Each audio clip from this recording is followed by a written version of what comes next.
Hello, Skipper. Hello, Navigator. Half a minute to go. Okay, thanks very much. Okay, keep weaving, Ken. There's quite a lot of night stuff coming up as well, falling off a bit low. Hello, engineer. Skipper here. Yeah? Will you put the revs up, please? Yeah? Okay, keep weaving. A lot of searchlights and fighter flares, Skipper. Yeah, keep on. Okay, boys, okay. Left. Right, you can... Bomb doors open. Hello, Bombardier. Okay when you are. Bomb doors open. Bomb doors open, Bombardier. Right. Steady. Bomb's going in a minute. Bomb. Hey, Jimmy, trade to behind us, boy. Bomb steady, man. Hurry up, Jimmy. Hold it up. Where is he, rear gunner? Can you see him? Down! He's shot down! Down. Did you shoot him down? Yeah. He's got him, boy. Right in the middle. Bloody good. Bloody good. Photograph taken. Keep weaving. There's some slack coming at me. Okay, don't shout all at once. Alright. Photograph taken. Okay, photograph taken. Hello, Skipper. Will you turn on to 081? Right, 081, Navigator. Don't all speak at once now. Keep quiet. It's okay. Okay, go. Hello, mid-gunner. Did you recognize that fighter you shot on? No, I didn't recognize it, but it's definitely going down now. Good, Jimmy. I can see him, boy. Good show. I can see him now. Yeah, look at him burning. Doesn't he look lovely? Good show, lads. Now keep your eyes open. Okay, Ken. Today, the 3rd of September, we enter the 5th year of the war. And today, the 8th Army, having fought its way from Egypt to Tunisia, and then crossed the seas to Sicily, has landed on the mainland of the continent of Europe. We have a good plan and air support on a greater scale than we have ever had before. There can only be one end to this next battle, and that is another success. Forward to victory. Let us knock Italy out of the war.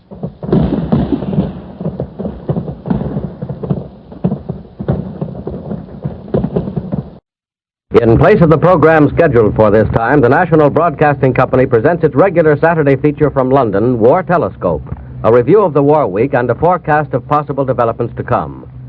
War Telescope features Elmer Peterson of NBC's London staff, a veteran reporter of the European scene. For his regular Saturday report, we take you now to London. This is Elmer Peterson in London, reporting to you once again through the War Telescope. There's one thing about being over here in England these days. You get very conscious of the planning and organization that goes into the war effort. What you also learn here in Britain is that there are a lot of people who work quietly in the background. These people are at work now as Allied troops carve their way into Italy, as Berlin fights the flames left behind by another heavy raid, as the daylight air offensive from here builds up to unheard of proportions. Today we applaud the fighting men on the ground, in the air, on the high seas. But for a few moments, let's give attention to one of the silent services of this war. A silent service because a great deal can't be said about it. But a service that has played its big role in the landings in Italy. A service that carries a tremendous responsibility in terms of safeguarding of human life and safeguarding the equipment needed to beat the enemy to his knees. The service rendered by the weather forecasters of the Allied war effort. If you walk through the administrative offices of an American airfield here in Britain, you'll see a sign that reads Weather Station. Go beyond that sign and you'll find yourself among a group of men who are working with charts and maps and instruments, but also working with the tools of training, experience, intelligence, and good judgment. These are the men who say when weather conditions are right for a bombing mission or a fighter plane sweep. They predict what sort of weather our airmen are going to encounter. They stand at the shoulder of the pilot as he roars away into sunshine or darkness. They stand alongside the bombardier, who must have a target to see before he can bomb that target. And when those planes are up and away, a tense feeling settles over that airfield. A tenseness that is like a prayer, that is a prayer for the safe return of those airmen. And nowhere is that tenseness more acute than in those rooms marked weather station. For these weathermen have fought their battle by the time the planes take off. They've matched their knowledge and experience against all the moods and whims of atmospheric conditions. No job could be tougher in its way than this. But before they know for sure whether they've won, they have to wait until the planes come back from that mission. Yes, it hardly needs to be said that this concern about weather is something that plays an important role in modern war. Many a campaign has succeeded, partly at least, because of favorable weather, while many an army has found the weather a bitter, unrelenting enemy, as witnessed the Germans in Russia during the winter. Think of the fog that swirls around the Aleutian Islands, the sudden sandstorms that appeared in North Africa, the torrential rains in Burma. Think how the weather introduced a disturbing note into the landings at Sicily, until smooth seas appeared as the landing boats approached the now conquered island. Yes, the military experts can map out their campaigns, but they always have to keep in mind the fluctuations in weather. But it's in air operations that weather conditions get the most constant attention. Notice how weather is mentioned in air communiques. You're told that the weather over the target was clear. Sometimes you're told that clouds obscured the target. Then again, you get reports of how Allied planes have to fight their way to and from their assigned targets against winds or snow or intense cold. For there are times when targets must be attacked regardless, when bad weather must be accepted as a hazard. But whenever possible, Allied air operations over here try to take advantage of good weather. In fact, everything humanly possible is being done to anticipate conditions. Today, we hope to give you a little clearer picture of the part being played here in Britain by the men whose job it is to analyze and predict the weather. The men here in Britain are only a part of a small army of Air Corps weathermen now stationed all over the world. But their work is indicative of what is going on. So we have with us today in NBC's London studio, Colonel Anthony Q. Musto of Hot Springs, Virginia. Colonel Musto is Air Force Weather Officer of the 8th Air Force here in Britain. In addition, he is a regular Army pilot of many years' experience. We also have with us Captain Leonard V. Santoro of Kansas City, Missouri. Now, Captain Santoro is not a weatherman, but he knows a great deal about the importance of weather. As a group bombardier, he participated in no less than 21 raids over enemy territory and was wounded slightly over Bremen. He now serves as aide-de-camp to Major General Ira Aker, the commanding general of the 8th Air Force. So, we're going to get 2 points of view from 2 men who are established experts in their field. Now, to begin with, Colonel Musto, am I right in what I've said about the importance of weather? You're entirely correct, Pete. Weather is bound to be the deciding factor in attack from the air.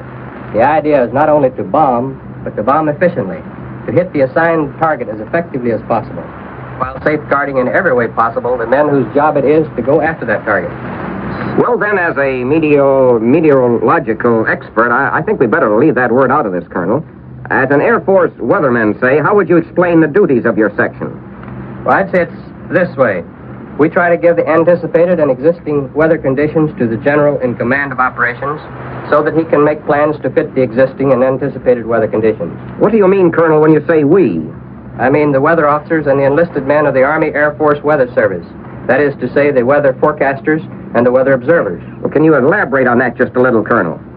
Well, the Weather Service is composed of specially trained men who've been carefully selected and carefully prepared for their job. Up until recently, we took only college graduates to train as weather officers, preferably men trained in engineering and with a solid knowledge of mathematics for the work of weather forecasters. These men then went to school. The Army School at Grand Rapids, Michigan, or special courses at such schools as MIT, Caltech, UCLA, University of Chicago, and New York University. Then for weather observers, that is, the reading of instruments, making of weather charts, and so forth, the Army has dipped into the ranks of the enlisted men, choosing men of special intelligence and background. Numerous men of outstanding ability are also sent to forecaster schools and become qualified forecasters, and some of them receive commissions. And let me say here that these enlisted men have done a splendid job. So the Weather Service, Colonel, is an Army job? Almost entirely. Most of our men have been trained by or for the Army. There may be a few men who worked at weather forecasting before, but very few. After all, it must be remembered that just a few years prior to the war, the American Air Forces had only a small number of trained meteorologists, and now, well, I can't give you any figures, but now we've really gone places. But tell me, Colonel, can a good weather forecaster be made, so to speak? You know, I always thought the one who forecast the picnic weather in my hometown could have done a lot better at something else. Well, to a certain extent, I suppose he can, although there is a point where training breaks down. There's no question but what some men have a gift for forecasting weather, a sort of intuition. When we get a man like that, we really hang on to him. Well, is there any essential difference, Colonel, between forecasting weather for military operations and forecasting weather in normal times? Yes, a lot of difference. In normal times, you can get reports from all areas. In wartime, the enemy takes every precaution to see to it that you know as little as possible about weather conditions in his own area. As a result, wartime forecasters have a lot less to work with. You might say that it becomes necessary to work with a minimum of information rather than a maximum of information. The weather map has to be extended to cover areas from which no reports are available. Sounds like a lot of work. We keep busy. And not exactly an 8-hour day, I take it. No, it means very long hours of time. You see, in order to forecast weather, the forecaster must study the situation for many hours before he makes a forecast. Then he must keep up with each change of weather as long as he's on that forecast shift. If a very important mission is being planned, the forecaster must remain on duty until the mission is underway. He can't very well pass on his understanding of the weather conditions. So he may have to go 24 hours without sleep. Yes, or even 48 hours at times, with only occasional catnap. That's almost as bad as broadcasting for a living, Colonel. And then, as I understand it, the forecaster is in no condition to sleep anyway until he knows for sure how correct he's been. Well, he does go through his share of sweating it out while waiting for the planes to return. He can't help but feel his responsibility. And I suppose an Air Force weatherman, after all, gets about the same role as the ones at home. If they're right, why, they're supposed to be right. And if they're wrong, why, God help them. Well, we do get ribbed a bit. Then that's quite understandable. How about that, Captain Santoro? How do the men who do the flying and bombing feel about the weathermen like Colonel Musto here? Well, we can't help but kid them when they don't hit it right on the nose. But they know that at heart we're all for them. We can't help but be. The Weather Service is too vital to what we do. And the service is doing a great job. If it wasn't, we wouldn't be punching our targets the way we're punching them. Certainly, it can be said that outside of enemy resistance, the biggest and most important factor on the operational side is weather. In daylight bombing especially. There's no use of a bombardier being over a target if he can't see that target. I understand that, Captain. But tell me, how has it worked out in your own case? Well, Pete, in 21 missions, I only once found weather conditions which made it necessary for me to jettison my bombs. I think that speaks for itself. It certainly does. But can you give us an example, Captain, of how this weather forecasting works out? Well, now, there was one trip to Lorient in France. We were told we would encounter a certain amount of precipitation and cumulus clouds on the way to the target, but that over the target, the weather would be clear. And when we got underway, we found just a little more precipitation and a little more cloud than was forecast. It was a bit disheartening, and we began to grumble a bit about the weathermen. But we pushed on. And when we got to Lorient, there was a beautiful opening in the weather. The target was exposed as pretty as you could wish, and we hit it for all we were worth. For which you, of course, thank the Weather Service. Well, to be honest, Pete, I think we sort of forgot about that opening and kidded them about being wrong on the precipitation and clouds on the way over. But then it's sort of hard to get over the weatherman complex you get in peacetime. But then, as I said before, they know how we feel about it. Well, I still find it hard to believe. Some of those stories we hear over here from both the RAF and the 8th Air Force Airmen like yourself. Stories about flying for hours in clouds so thick you can't see a thing, and then, right over the target area, finding the clouds pushed away, just as the forecasters predicted it would be. And speaking of the RAF, Colonel Musto, I take it you cooperate closely with the RAF. Yes, we certainly do. And let me make it plain that we don't duplicate the RAF Weather Service, which in itself is a tremendously efficient thing.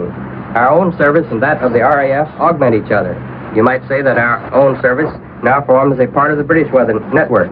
You know, Colonel, I can't help but think that the work of your section is doing, the work of Air Force weathermen all over the world, for that matter, is going to mean a lot for civilian life and air travel after the war. There's no question about that. There's bound to be an application in peacetime for all the information being collected in wartime. The studies that have been made of weather conditions and transatlantic flying provide one example, and flights across oceans have become routine under conditions which make it necessary to forecast weather with a minimum of information, with more emphasis on correct analysis. Then, too, we've learned a lot about winds and other conditions of high altitude flying. This should mean a great deal for civilian air travel once we get back to conditions where we can get weather reports from ships, as we did before. Then all these men, Colonel, who are being trained in weather forecasting should be of great value when the war is over. A great many of them, certainly, especially the ones who have gained expert knowledge of climate and weather conditions in parts of the world where air travel was not a common thing. Seems to me, Colonel, that your service is going to have some busy days now when the big blow against the continent is struck. We expect that, and we're ready for it. Our only regret is that we can't control the weather instead of forecasting it. I'm sure the captain here feels the same way about that. If we could control the weather, we'd have the war in Europe finished in no time. Meanwhile, we're just plain happy to know what sort of weather we're going to run into. Seems to me, Captain, that men like yourself must get pretty good yourselves at figuring out the weather. Now, we know what sort of weather we need and want, and we certainly learn how to get impatient while waiting for the forecasters to give the go-ahead signal. And I'll say this, Pete, it's a funny feeling to be up there, flying through clouds or rain, with a lot of bombs to let go on the target, and then hope for all you're worth that the weather is going to be okay when you get to the target. There's a lot of high-grade futility in having to turn back without getting at the target. But as I said before, this doesn't happen very often, and that's where credit goes to the Weather Service. The weather forecasters did all right by me.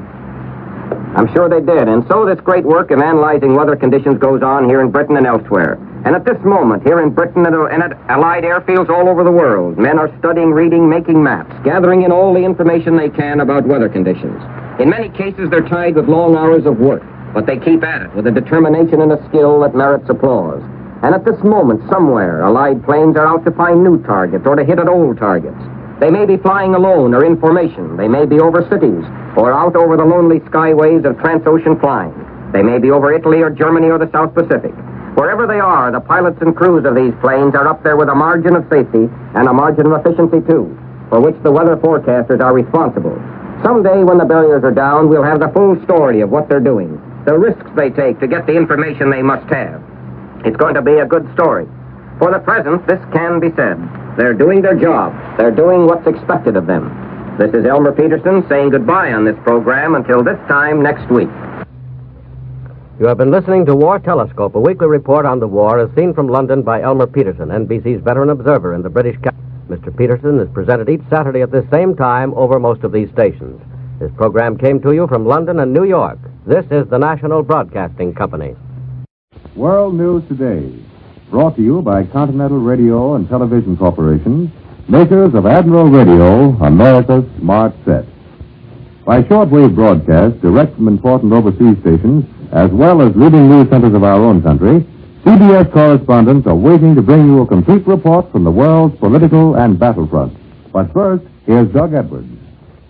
British and Canadian troops have widened their bridgehead on the toe of the Italian mainland to a strip of land at least 40 miles wide, and great air fleets continue the systematic destruction of enemy communications. There's an unconfirmed report that the Italian fleet has abandoned the big naval base at Taranto. In Russia, the Ukrainian steel center of Stalino seems to be next on the Red Army's schedule of reconquest. And in the Pacific, American planes have all but wiped out the Jap base at Salamaua and Lai in New Guinea. Now, news direct from the Mediterranean, Admiral Radio takes you to CBS Algiers. John Daly reporting. The British and Canadian troops of the 8th Army in the last 24 hours have tripled the length of the front they hold on the toe of Italy. Every town and every inch of coastal highway from Bagnara above the Straits of Messina to Melito, more than 30 miles to the south, is firmly in our hands. Today's official communique says the advance continues along the whole front. Bagnara fell to British commandos on Friday night, less than 24 hours after 0 hour. The commandos, coming in from the sea, met with little opposition and rapidly formed a junction with the forces who had landed at San Giovanni to the south.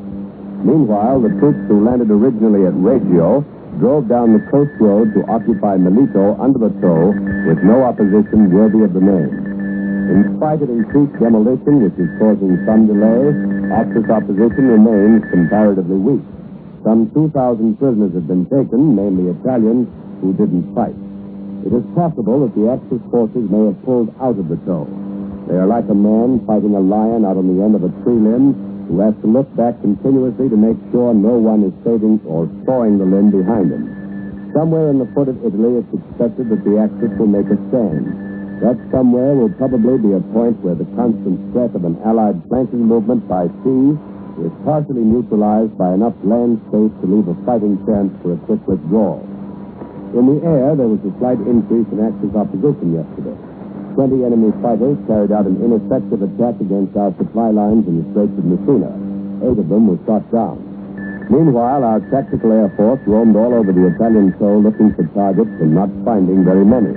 The strategic air force, in spite of bad weather, successfully attacked airfields, railway and road concentrations, and radio installations near Naples. One contributing factor to the lack of Axis opposition is the chaotic condition of their communications. Reconnaissance photographs taken within the last 24 hours show the Axis rail communications very seriously damaged from Bolzano in the north, only 30 miles from the Austrian border, all the way down to the tip of the Italian toe. Rail lines radiating out of Bolzano, Trento, Pisa, Cancello, Pescara, Benevento, and Aversa, all key junction points are either cut or blocked by smashed rolling stock, tremendous craters, blasted tracks, and blown bridges. Damage to highways has also been severe. Important bridges have been blasted to rubble. This is still fundamentally a war of supply, and we have hit the axis where it hurts most in destroying his supply line. Now back to CBS in New York. More news in just a moment, but first here's Warren Sweeney with a word from Admiral Radio. Here is an example of cooperation between air and surface forces have resulted in the capture of an enemy submarine. Cooperation made possible through the use of radio. An Allied patrol bomber operating near the coast of England surprised a Nazi U-boat cruising on the surface. The sub crash dived, but was blown back above water by a series of well-placed bombs. Crippled and unable to submerge, it lay helpless while the plane, its bomb racks empty, grimly circled and kept vigilant guns trained on the conning tower. Without radio, this encounter might have ended in a stalemate, but a message from the plane brought a surface vessel to take over the U-boat, to finish the work begun by a land-based bomber. Here is another dramatic instance of the use our fighting men are making of the equipment now pouring from Admiral assembly lines. These uses are many and varied, but wherever Admiral-built instruments are found, whether in the sub-zero cold of the stratosphere or the burning heat of the African desert, our men can be sure they have in their hands electronic weapons of proven dependability. And after the war, when peace has been won, the knowledge gained in building these wartime implements will be yours in the Peacetime Admiral, America's smart set. Now, here once again for Admiral Radio is Doug Edwards. For a direct report on the latest news in Great Britain, Admiral Radio takes you now to CBS London. Larry Lester reporting. London is relaxed and relieved over the knowledge that the long-awaited invasion of Italy has turned out in RAF slang to be a piece of cake.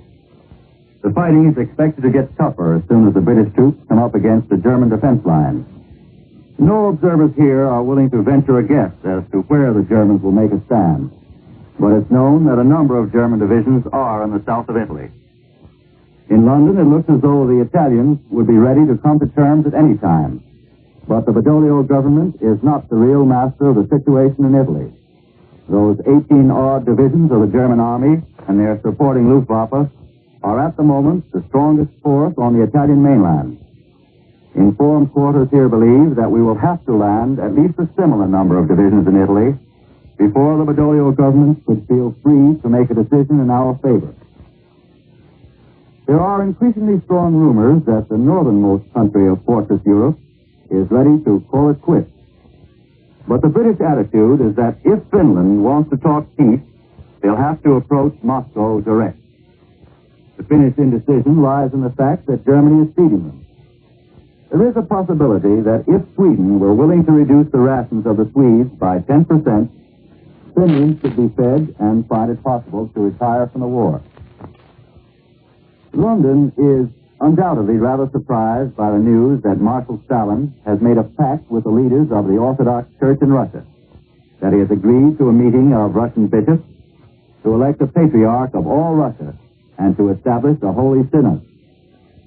Observers here surmise that this Soviet move has a direct bearing on the new situation in the Balkans. The main rift between highly religious Bulgaria and Soviet Russia has always been over the Bolshevik curb on the Orthodox Church. The fact that the Red Army is now re-entering the Ukraine, where the Germans re-established the Orthodox Church during their 2-year occupation, is also reflected in the Kremlin's decision. There are people here who wonder if the timing of Stalin's friendly gestures toward religion had any connection with the Pope's recent peace appeal. I return you now to CBS in New York.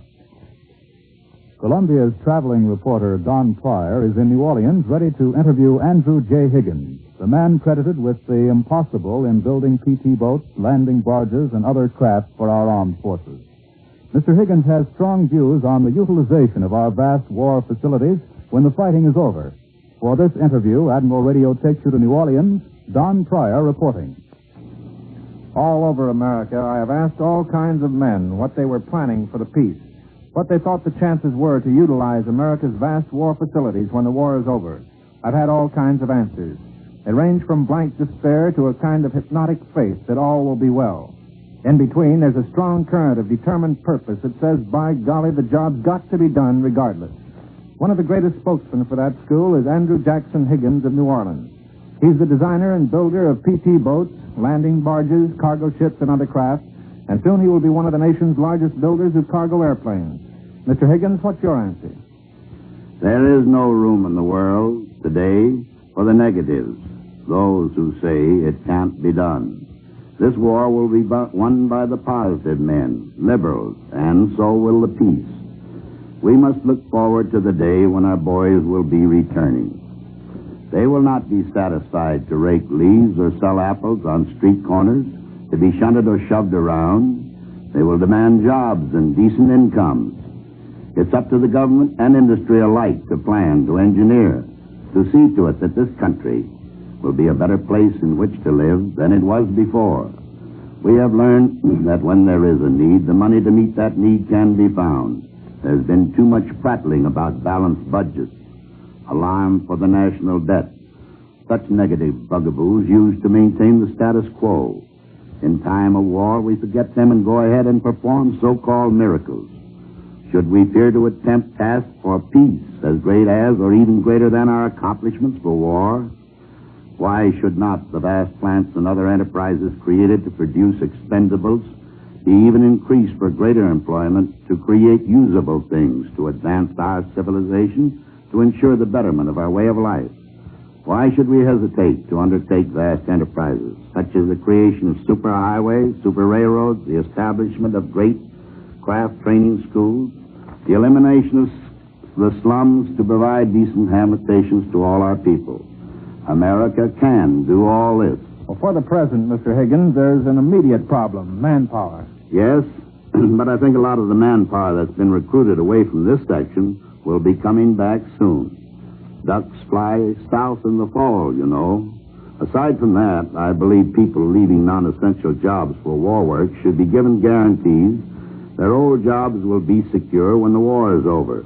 The same assurance the law gives to soldiers and sailors. Moreover, I believe the government should clarify the situation now that war plants with proven capacity for economical and quality production will be utilized for peace as well as for war. If people had that assurance, they would or should more cheerfully give up their present job for a job in a war plant. Well, speaking of post-war use of war plants, how about your own organization? I understand you're interested in boats, helicopters, plywood products, and lots of other things. I'm interested in everything that will contribute to better living, better homes, better transportation, lower costs in production, and proper and insured income for the workers. There must be a greater distribution of wealth. There must be universal opportunity for all to acquire education and works training. This can't be done unless we have a national policy and a national plan that calls for these things. It will be useless for any individual to say that he's going to do any one thing or another otherwise. That was Andrew Jackson Higgins. This is Don Pryor in New Orleans. I return you to CBS in New York and Doug Edwards. One of the few places in Europe where both Allied and Axis diplomats and travelers come and go freely is the Spanish capital of Madrid. For a report direct from there, Admiral Radio takes you to Madrid. Glenn Stadler reporting.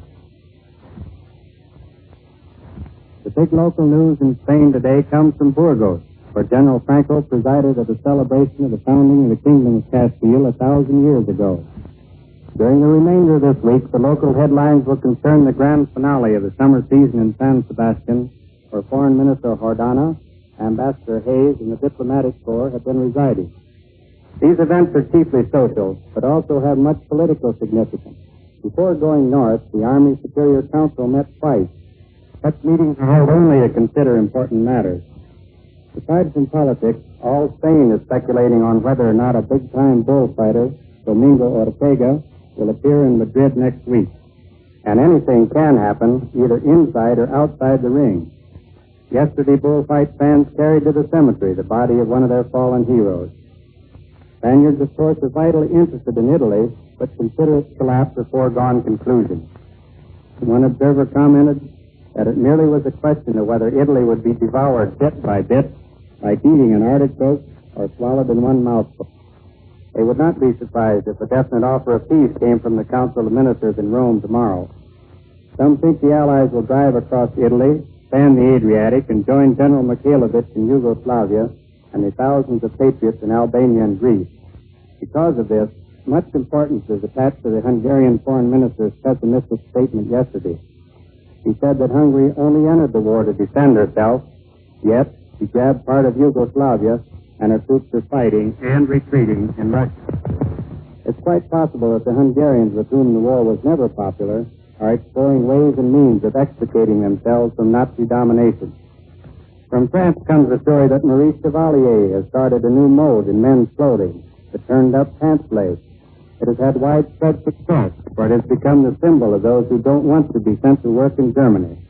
This is Glenn Stadler in Madrid, returning you to Doug Edwards in New York. One of the most important phases of America's war effort is the safe and speedy transportation of American soldiers wherever they're needed, whenever they are needed. To give you a picture of how that gigantic job is being handled on America's railroads, Admiral Radio takes you to the Pullman Company's headquarters in Chicago. Bill Slocum, Jr. reporting.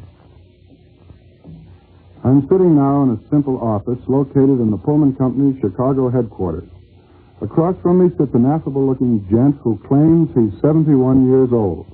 He's got a cigar perched jauntily in the corner of his mouth, and without ever losing a drop of ashes, he sees to it that the tremendous and important demands of the Army Transportation Corps and the Navy are met promptly.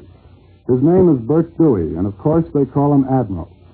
Admiral, tell us how your job works.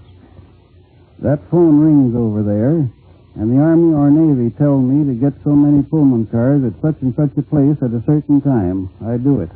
You must know where every Pullman in the country is located at all times. I do, including the ones in Mexico and Canada. How long have you been at this sort of work, Admiral? This is my third war, son. I've sent the boys off to 2 and brought them back after they'd won. And I don't expect to ruin my record with this war. Is this a tough one on transportation? The last one was a shuttle service compared to this one. I knew this was going to be a corker the day of Pearl Harbor. The Navy wanted 178 fully equipped sleeping cars at the Great Lakes Naval Training Station within 16 hours. Did they get them? Of course they got them. If tonight is a typical night, how many soldiers, sailors, Marines, and Coast Guardsmen will you move? 30,000, maybe more, maybe less, but that's typical. You see, they really train the boys for this war. We figure each man makes 7 or 8 trips before he leaves the country. The boys get special training in the mountains, the desert, and in schools. In the last war, they gave them a gun and sent them across. Supposing that phone rang right now with orders to move 500 officers and 3,500 men to Camp Forrest in Tennessee, from Camp Forrest in Tennessee to Camp Hahn in California, what would you do? First, I'd check to see what equipment we had going into the Tennessee territory and what was there. I'd contact our representatives in that area and order the number of cars required started to Camp Forrest, fully equipped and staffed. Do you get many rush orders in your department? Every day. We are apt to have our schedule all set when a must order comes in. That means we must stop everything we are doing and take care of the new order. Perhaps we learn a trainload of wounded men are on the East Coast waiting to be moved. Injured are always given the right-of-way over all others, so we change our plans immediately and move them. I don't quite understand why so many Pullman cars are being used. Most of the troop movements I've seen have been in coaches. They were going on short trips. Actually, 66% of all troops travel in sleeping cars. The Army and Navy insist upon Pullman cars for long hauls. How many Pullmans does that mean daily? Around 3,000 cars, and that requires a trained staff from coast to coast. And one more thing, Admiral. It has nothing to do with the job.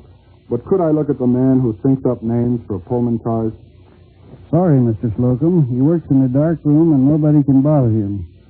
Seriously, though, there is a reason for every name. A mountain car is an observation car with 10 sections. A lake car has 10 sections, 1 drawing room, and 2 compartments, and so on. Thanks, Bert Dewey, Superintendent of Car Service for the Pullman Company. Thanks for telling us how Pullman cars are named, and thanks for your magnificent contributions to winning this, our third war. I return you now to CBS in New York and Doug Edwards. Here in our New York studios to discuss the continuing Russian summer offensive is Columbia's military analyst, Major George Fielding Elliott. The Germans are accelerating the pace of their withdrawal from the Donetsk station, where the Russians have now occupied about half of the important junctions in the rail network centering about the German stronghold of Stalino. The Russians are approaching Stalino from three directions, north, northeast, and east. And the further threat to the city is the possibility of its being outflanked from the south by a Russian column which is making some progress along the shore of the Sea of Azov. This German withdrawal is the result of the Russian successes farther north, whose extension toward the Dnieper would inevitably mean the capture or destruction of such troops as might still be in the Donetsk when the Russians reach the Dnieper. The real strategic key to the whole southern front is the area between Kharkov and Poltava, where the Russians are keeping up strong pressure on the German defense lines while also endeavoring to outflank Poltava by a wide sweep to the westward, which has almost reached the river Desna. What is really impressive is the way in which the Russians keep on finding reserves for the extension of their operations in this fashion, and also to keep up the steady pressure on the Germans farther north in the Bryansk and Smolensk areas, which prevents the Germans from withdrawing troops from north to south to meet the increasingly critical situation. Frontline dispatches suggest that previous reports of the deteriorating quality of the German Army's personnel are well-founded. Men of all ages and of various racial origins are to be found in the ranks of the Wehrmacht, which only a year or so ago was almost altogether composed of young men of German birth. This is the German situation as the German armies in South Russia stand faced with the possibility of a disaster before which even that of Stalingrad would seem small. The plain fact is, as Bill Downs, the CBS correspondent in Russia, points out, the Germans have been heavily defeated in Russia this summer, and they are going to have a tough time to get away with no more than the loss of territory. A Russian breakthrough anywhere between Poltava and Izium would mean disaster. Now Admiral Radio takes you to CBS Washington. Robert Lewis reporting. The continued absence of news concerning the whereabouts of American ground forces in the current operations against Italy seems to be causing little concern here in Washington. Rather, plans are going ahead for the eventual occupation of that country, suggesting that there's more in the immediate future than meets the eye. It's been reported that a three-power committee composed of British, American, and Russian representatives has been set up to minister the entire Mediterranean area. At the same time, the State Department has appointed C.B. Baldwin, currently the chief of the Farm Security Administration, as the director of American relief and other economic operations in Italy when that country is liberated. In addition, there's another report that the three great allied powers have agreed to a conference among their foreign ministers or their representatives, which presumably would deal with political aspects of the European war. Rubber Director Jeffers' resignation, announced last night by the White House, is not taken in the same vein as other recent resignations here in Washington. Jeffers' work, as he pointed out in his letter to the President, is practically finished, and while he's been party to several intra-administration fights, there's no feeling that he resigned in a huff. President Roosevelt and other high-ranking administration leaders, in observance of the Labor Day holiday, have called for increased production from workers, management, and the nation's farmers. And while praising past performances, they said that increased output now would save more lives and suffering and bring the day of final victory even closer. Meanwhile, a government move is underway to ease the critical manpower shortages in both the railroad and aircraft industries. West Coast aircraft factories are facing a program which calls for the allocation of manpower, and the railroads have been asked to use war prisoners and suspend some of their peacetime practices to ease their manpower shortages. I return you now to CBS New York and Doug Edwards. Once again, here is Warren Sweeney with a message from our sponsor. Last week on this Admiral program, you had a striking illustration of one of the roles radio is playing in this war. From the flight deck of the aircraft carrier Wolverine on Lake Michigan, you saw at first hand what it means to be a naval pilot, to land a plane on the pitching deck of a ship. You heard the bump of the wheels as they struck the flight deck, the roar of the engines as the plane took off again, the terse commands of the flight officer, and the immediate response of the plane high overhead. Communication as simple and direct as if the two men were standing side by side. This authentic drama, brought to you by Admiral Radio, is being reenacted in deadly earnest in battle actions all over the world. And wherever our men are fighting, from the storm-swept Aleutians to the jungles of the Solomons, there also will you find Admiral-built equipment helping to bring closer the day of victory. When that day comes, Admiral, in peacetime the world's largest manufacturer of radio phonograph combinations with automatic record changers, will again bring you America's Smart Set. Attention, men and women of Chicago. Your country needs you. Help build vital communication equipment for our frontline fighters at the great Admiral plants in Chicago. The work is easy and interesting. No experience is necessary, and you'll be paid while learning. The factories are modern, with the latest type machinery as well as company cafeterias for your convenience. Simply go to the employment office of the Admiral plant at 4150 North Knox Avenue by taking a Montrose streetcar to 4600 West. Or take the Armitage Avenue car to the Admiral plant at 3815 Armitage. Get into radio now, the modern business with a great future. Be sure to listen again next Sunday when Continental Radio and Television Corporation brings you World News Today, direct from the leading news centers of the world.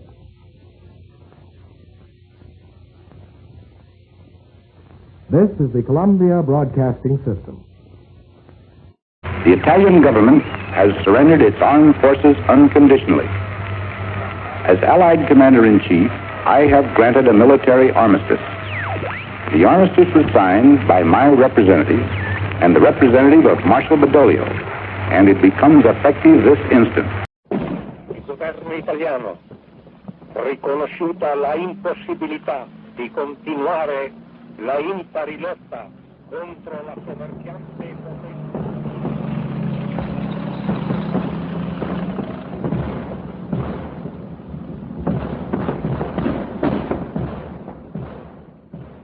This is the Home and Forces program. Here is the news, and this is Frederick Dryeswood reading it. 2 hours ago, Italy declared war on Germany. A proclamation by Marshal Badoglio brands the Germans for savagery against the civil population and says there can be no peace while a single German remains on Italian soil. Italy's new step has been acknowledged in London, Washington, and Moscow. Her status will be that of a co-belligerent, not an ally. The terms of the armistice with the Allied command remain in full force. World News Today, brought to you by Continental Radio and Television Corporation, makers of Admiral Radio, America's Smart Set. By shortwave broadcast, direct from important overseas stations, as well as leading news centers of our own country, CBS correspondents are waiting to bring you a complete report from the world's political and battlefronts. But first, here's Doug Edwards. German troops are evacuating the Mediterranean island of Sardinia while the fighting on the Italian mainland continues to go well for the American Fifth Army. Prime Minister Churchill has returned to Great Britain. American Ambassador Stanley has suddenly left Moscow and is en route to Washington for consultations. On the Russian fighting front, the Red Army continues to make tremendous gains. They're 30 miles from Smolensk, and they've recaptured Krasnograd. And in the Pacific, American forces have carried out a heavy attack on Jap targets in the Gilbert Islands. Now, for our first news direct from overseas, Admiral Radio takes you to CBS Algiers. Winston Burdett reporting. The Fifth Army continues to make steady progress on the whole of the Salerno Gulf front. The Allied offensive, which started last Thursday morning, has driven a broad salient in the central sector and bent the German lines back to a point 12 miles inland in the south. German resistance is officially said to be weakening down on that southern flank, which is just as one would expect, as it is there that the 5th and 8th Armies meet. Today, the main force of the 8th Army is piling up the coast road to join the 5th in one solid front. The three Allied armies are closing in, straightening and shortening their line across the breadth of Italy. From the Taranto area and from Bari on the east coast, there is nothing to report, but we expect to have good news from that sector very soon.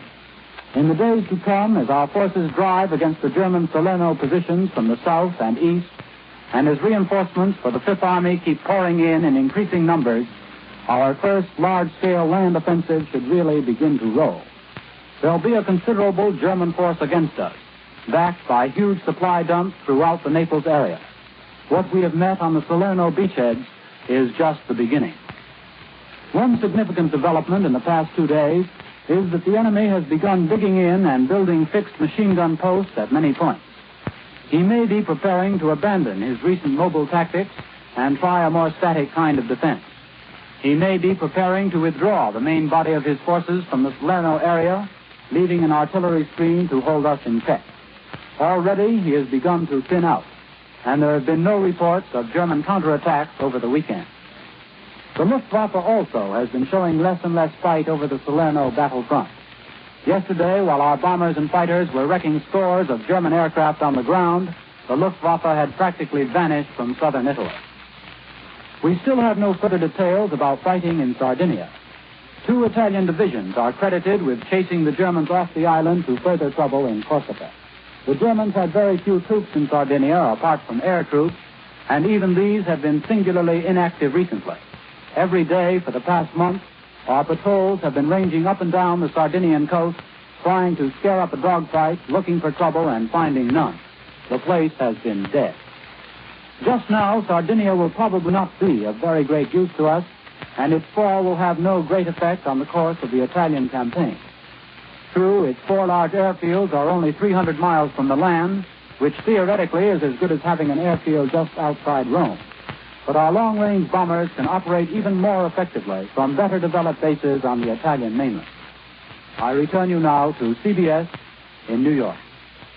More news in just a moment, but first here's Warren Sweeney with a word from Admiral Radio. There's a story that's being told of 2 student flyers, how they became battle-tested veterans the hard way. It's a typical story in which radio equipment, Admiral equipment perhaps, plays an important part. 2 young pilots were getting their final instruction in Africa, the finishing touches before being sent into actual combat. While on a routine training flight, over the radio came the sudden, sharp warning, enemy bomber at 6 o'clock. For a moment, both boys calmly assumed that the instructor was indulging in a bit of leg pulling.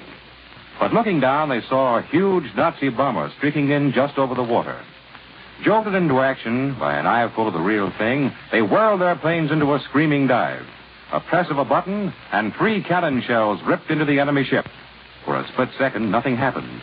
Then a terrific explosion, and all that remained of the enemy bomber was a shattered tail assembly, slowly sinking into the sea. On many battlefronts in such real-life dramas, Admiral-built equipment is playing a leading role. Admiral research engineers fully appreciate their responsibility to our fighting men, are devoting all their skill and ingenuity to building rugged, dependable instruments of communication. And after the war, when Admiral can again return to civilian production, the knowledge gained now will be yours in the peacetime, Admiral, America's smart set. Now, here once again is Doug Edwards. In Western Europe, Allied planes are again hammering the continent, and Prime Minister Churchill has returned home after his conferences in this country. Now, Admiral Radio takes you to CBS London. Charles Collingwood reporting. Winston Churchill is back home. The British Prime Minister has returned to help open the new session of Parliament. He will find the legislators in a mood both admiring and questioning. They, like the people for whom they speak, want to know from Mr. Churchill, first of all, about Italy, not about the progress of the 5th and 8th Armies. The British have no trouble reading communiques. What they want to know is what happened between the fall of Mussolini and the invasion of Italy. General opinion is that we missed a chance. Not since North Africa has there been such a unanimous querying of official policy. I don't want to give you a lot of quotations. Doubtless American papers are saying much the same things. But on the left in Britain, it is said that we delayed in Italy because we are afraid of unleashing the forces of Italian radical democracy. On the right, they are saying that we just delayed. But from right to left, they think something went wrong. When Winston Churchill gets through with the international situation, he's going to find himself confronted here for the first time with a serious situation on the home front. Up till now, Britain's home front problems have been easily handled by economists and administrators. The government produced a plan, and the people carried it out. No one really noticed, as we do in America, the separation between internal problems and war problems. But now there is beginning to be trouble on the industrial front. The strike rate is going up. There are grumblings on all sides over the operation of Britain's wartime labor policy. Employers say that there is no longer any discipline now that their power to hire and fire is gone. Workers complain about the fixing of their wages, about being arbitrarily transferred to lower paid and less attractive work. And they say that they've lost their last weapon when their right to strike is denied. This situation is most dramatic in the coal fields, where last week more than 30,000 miners were out on strike. Britain's coal output continues to drop. They can't get new men to go down into the mines by just asking them. And miners strike when the government tries to compel boys to take up coal mining. It's a difficult position. As Britain goes into the fifth winter of the war, it is coal and not food which has become the great home problem. I return you now to New York. Allied planes from the Middle East have again attacked Italy. There are new reports of impending action in the Balkans by Allied forces. For a direct report from this war zone, Admiral Radio takes you to CBS Cairo. James Fleming reporting. Today's Middle East air communiques tell of intense bomber and fighter activity during the last 48 hours. In an air battle over the eastern Mediterranean yesterday, fighter planes of the Royal Air Force encountered formations of German bomber and fighter aircraft. When the scrap was over, the RAF fighters had sent 5 Junkers 88 bombers and 2 Messerschmitt 109 fighters to their destruction. Last night, Wellington bombers were over the largest island of the Dodecanese group, Rhodes. Here they attacked the important enemy-held aerodrome of Marita, starting a fire among the buildings on the field. Friday night, Liberator and Halifax bombers attacked Foggia in eastern Italy. The RAF reports 3 aircraft missing from these and other operations. By daylight Saturday, heavy Liberators of the 9th U.S. Air Force struck out against Pescara, the important communications center in eastern Italy. Once again, the target was the railway yards, a vital part of Germany's transport system within Italy. Dropping over 70 tons of high explosives, the Liberators blanketed the yards with bursts. A number of the explosions were followed by heavy black smoke fires. All aircraft returned safely from this operation. War can be wacky at times. There's the case of the Flying Parrot. Here in Cairo, there's a young flight lieutenant who has as an inseparable companion a gaily plumed parrot that he carries about perched on his shoulder. It's a moody, silent bird, this parrot, not given to careless chatter. And probably for good reason. For rumor has it that he's accompanied his master on more than one hazardous mission. Here, then, is a priceless opportunity for some enterprising publisher. If he can sign up this bird, he's got a story. Then there was that mechanic in the RAF from South Africa, a lad named Tailspin Carter. The other day, in a display of epic bad judgment, he somehow got astride the tail of a Spitfire just as it was taking off. For some 9.5 minutes, he hung on for dear life. The pilot, noticing that his aircraft was behaving strangely, took a look through his rearview mirror. For a moment, he thought he'd acquired a giant gremlin. Then he recognized the hitchhiker, banked his machine so the weight of his passenger was taken by the rudder, and made a perfect 3-point landing. Tailspin Carter was okay, though a little windblown and plenty scared. This is James Fleming in Cairo. I now return you to New York. For a discussion of the situation on the Russian battlefields, here is Columbia's military analyst, Major George Fielding Elliott. The collapse of German resistance at the key fortress of Bryansk appears to have weakened the defensive structure of the whole German front in central Russia. Very rapid Russian advances, both northwest and southwest of Bryansk, have followed. And now a new drive, aimed directly at Smolensk, has opened with the capture, just announced by Premier Stalin in a special order of the day, of the towns of Dukovshchina and Yartsevo, approximately 30 miles northeast of Smolensk. This constitutes a double threat to Smolensk, direct pressure by the new advance, and the danger that Roslavel, bastion of Smolensk on the south, may be taken by the Russians pushing out from fallen Bryansk. Farther south, the Russians yesterday reported the capture of Pavlograd, and today that of Krasnograd. These are 2 of the most important of the group of railway junctions just east of the great bend of the Dnieper River. Also yesterday, the Russians cut the Kiev-Poltava Railway at Mirgorod. This latter Russian gain leaves all of the forces east of Mirgorod, That is, all the German troops east of the Dnieper River all the way down to the Sea of Azov, dependent entirely on bridges over the Dnieper for supply and reinforcement or for withdrawal. The German lines in this area now roughly parallel the curving course of the great river and are from 25 to 40 miles distant from it. Toward the river bridges, the Germans seem to be retiring along their whole front, and there seems a likelihood that the Russians will cut off and capture considerable numbers of these retreating Germans. This likelihood is increased by the Russian capture of the German belaying force at Kryluki, which has been surrounded for the last 2 or 3 days, but has been holding out strongly so far.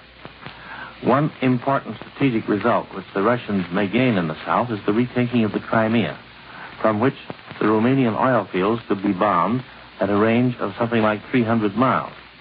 The Russians are now only about 35 miles from the one remaining railway which serves the German garrison of the Crimea. And the retaking of Novorossiysk has given the Russian Black Sea Fleet a good harbor and thus afforded them considerably increased freedom of action. This may permit of the launching of amphibious operations against the German forces in the Crimea, such as those by which the Russians last winter recovered the port of Kerch and Theodosia and for a time threatened to surround and destroy the German besiegers of Sevastopol. It must also be remembered that the recovery of the Crimea by the Russians would have very considerable effects both in the Balkans and in Turkey, already greatly disturbed from the Axis viewpoint by the surrender of Italy. That was Major George Fielding Elliott. American forces have carried out a new heavy attack on Jap Islands in the Central Pacific. For details and an indication of what kind of fighting the Navy is looking forward to, Admiral Radio takes you to CBS Honolulu, Webley Edwards reporting.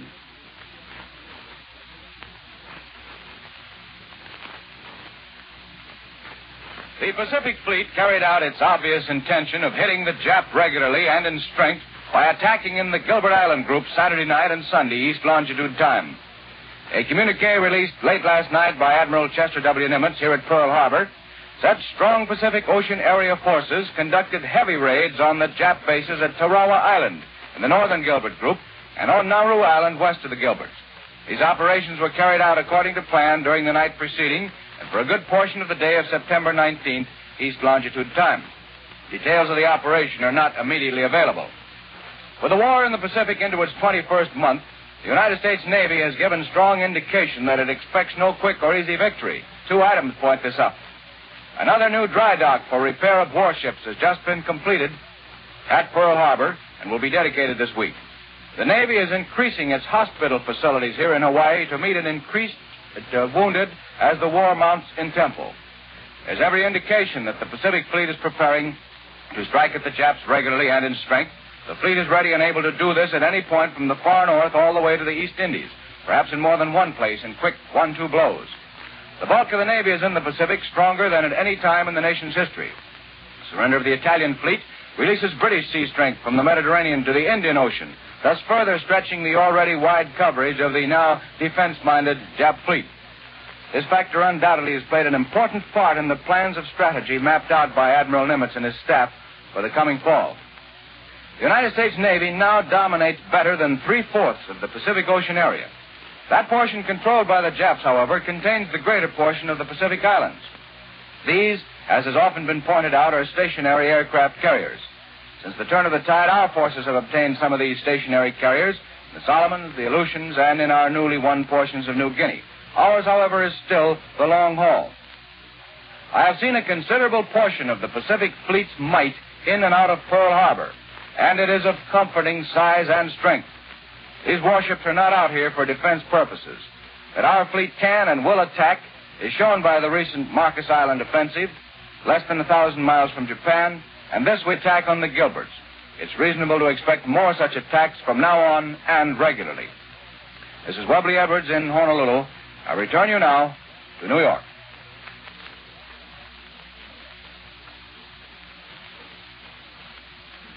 Here in our New York studio is Larry Meyer, war correspondent who has just returned from the Southwest Pacific area, where he broadcast for CBS World News. He was right on the scene when our troops landed on Nassau Beach in their drive against Salamaua and Lae. And he left the war zone only 2 weeks ago when American and Australian forces were entering the final stages of their successful offensive against the Jap strongholds. What's the situation there now, Larry? After 2 years of struggle in the Pacific, the picture at last is beginning to look more favorable. That is true especially in the air. Actually, land operations in the Salamaua area have been on a minor scale, although we really have been doing a mighty splendid job with the equipment we have. But really big land drives are still impossible because we have not yet sent sufficient men and material out there. And how did we win at Salamaua and Leh? Our successes were due to the skill of our soldiers, our superior equipment, our air coverage, and most of all, the element of surprise. Our troops have proved themselves better fighting men than the Japs.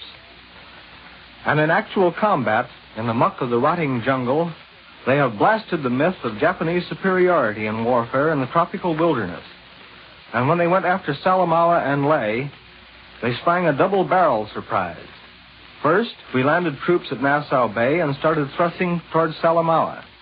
While the Japs were concentrating on the defense of that base, we sent out another surprise force on the other side and outflanked them in the Leh sector.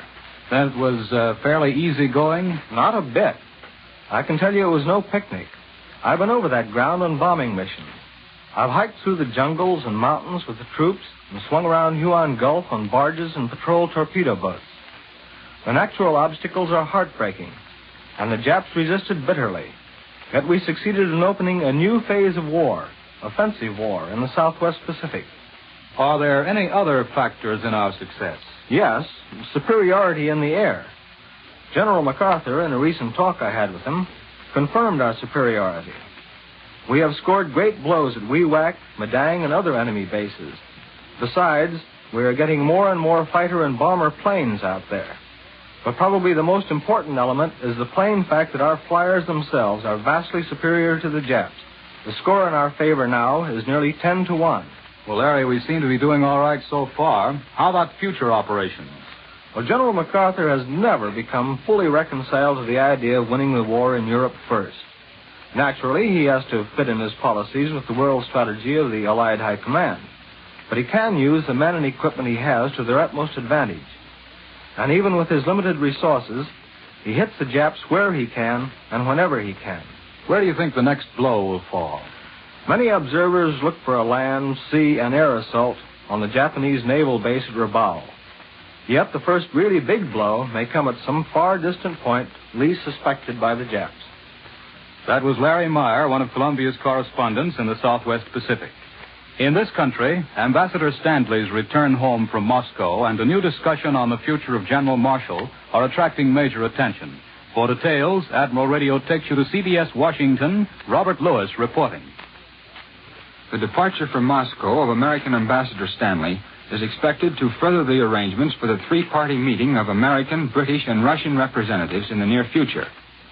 The State Department yesterday had announced that Stanley was returning for the purpose of making a personal report to Secretary Hull and President Roosevelt. And although there is speculation in some quarters that Stanley's return is the answer to the sudden recall of the Russian ambassador from Washington last month, it's generally considered here that that is not the reason for this new move. However, it's not known whether Stanley will return to Moscow, but if he doesn't, it's felt that the reasons will be personal and not political. Those recurring rumors, both here and in London, that General Marshal, the Army's Chief of Staff, would soon be appointed to the post of Allied Commander-in-Chief in Europe, has drawn the fire of the Army and Navy Journal, the semi-official magazine of the services. In an editorial, the journal scoffed at reports that such an appointment would be a promotion, saying that powerful interest would like to see Marshal removed from his present position and a man more sympathetic to their interests appointed. Another opinion here in Washington closely follows that of the journal. Marshal is considered tops. On the home front, there are rumors that Prentice Brown is about to resign as chief of the OPA, but these reports are strictly rumors and based principally on Brown's long absence from his desk here in Washington. In Congress, final consideration of the Wheeler bill to defer the drafting of fathers may be postponed from Tuesday to some day later in the week, due to the inability to get recent testimony printed in time. But regardless of this delay, it's freely predicted here that the senators will not pass the bill. Over in the House, Representative Joseph Martin, the Republican leader, says that if the Senate does reject the Wheeler bill, it will remove any necessity for House consideration. But regardless of the fate of the bill, Martin says that he plans to start action soon to increase the allowances granted to soldiers' dependents by 20%. And now back to CBS, New York.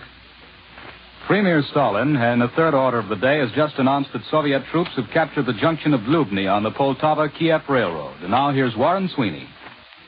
You've heard many stories of the Part radio. Much of it Admiral-built equipment is playing on our battlefields. But what are the training programs of our troops here at home?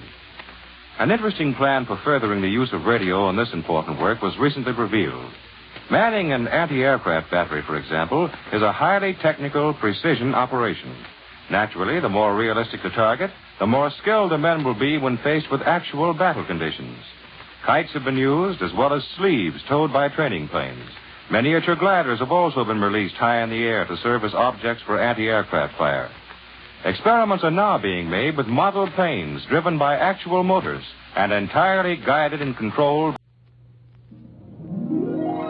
This is my home because you're near to me.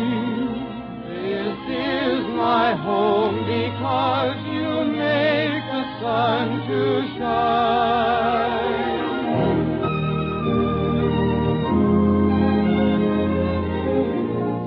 In cooperation with the United States government, the Owens, Illinois Glass Company, developers of Duraglass containers, present another program with Mrs. America's favorite radio visitor, Fletcher Wiley. The health and safety of our fighting men are protected by the many tubes for X-ray and radio. Technical glass required for X-ray and some of the tubes must be hand-blown. The highly skilled workers of Owens, Illinois and its affiliates are doing that job. Well, to start off the new week, we have Wilbur Hatch and his orchestra, the tenor voice of Phil Regan, little duo singing by Diana Gale and Phil Hanna. And here's your home front reporter, Fletcher Wiley, who feels that the American cow is a more useful member of society than the armchair generals, because the cow makes the same kind of mooing noises but gives milk besides. Fletcher Wiley. And don't smell any worse either. Thank you, Galen. And the best of the day to all of you. Somebody a long time ago gave with one of those old trite sayings that we all pick up and use about being an ill wind that blows nobody any good.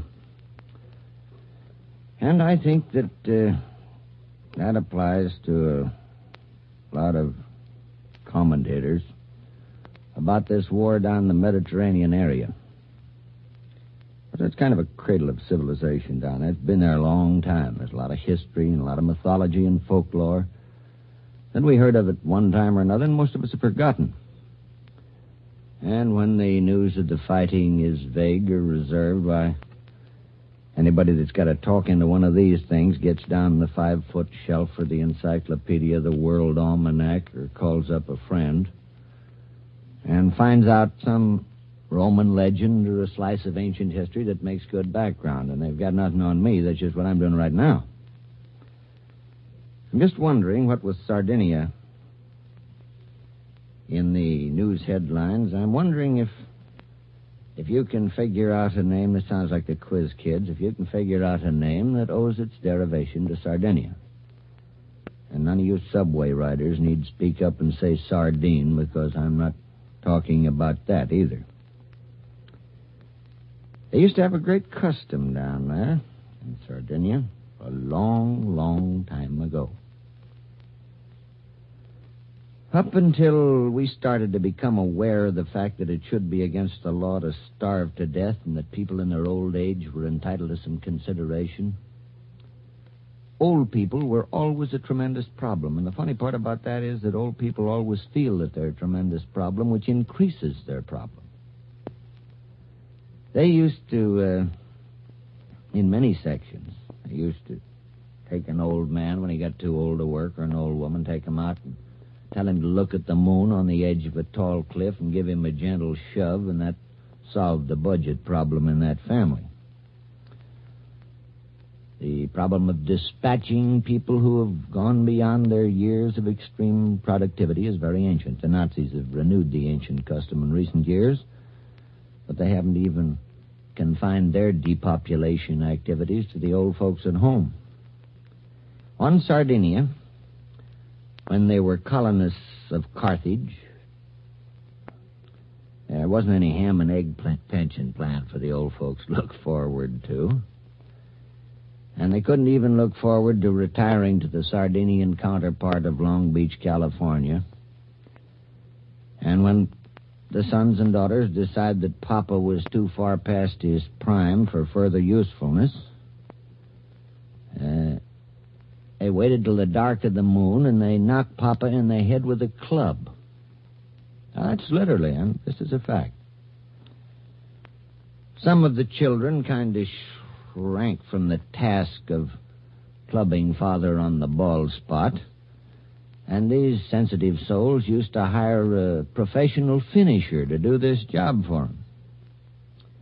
There were plenty of them. You could get hold of them very easily. They were just as thick as nurses, maybe thicker.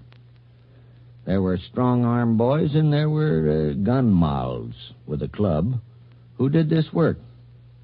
They had a name, which I can't pronounce. It's something like, it's either Achabaduri or Achabaduri. I could ask some of the wops in the orchestra, and they'd tell me, but I forgot to. Anyway, it came from the Spanish acopare, meaning to knock on the head. They had a scale of prices, and they doubtless had business agents. Anyway, when the time came for Papa's removal from this vale of tears, they hired one of these strong-arm boys. And because it was considered somewhat shameful to put on a long face and get red-eyed from weeping when you were having Father knocked in the head, a custom sprang up of laughing on that occasion in a forced manner when they invited Grandpa to take a walk on a dark night. And when one of the boys asked why he hadn't shown up at the 60-plus club, or lately at the lodge, why, there was just a sardonic laugh given. And the term sardonic dates back to the time when the boys used to laugh in a hollow and forced manner at dispatching Grandpa. It was forced laughter, hence sardonic laughter. Maybe they'll cook it up again in Sardinia for Benito. Well, let's have a tune. Here are Hannah and Diana, who are going to do a very difficult job called Tiptoeing Through the Tulips.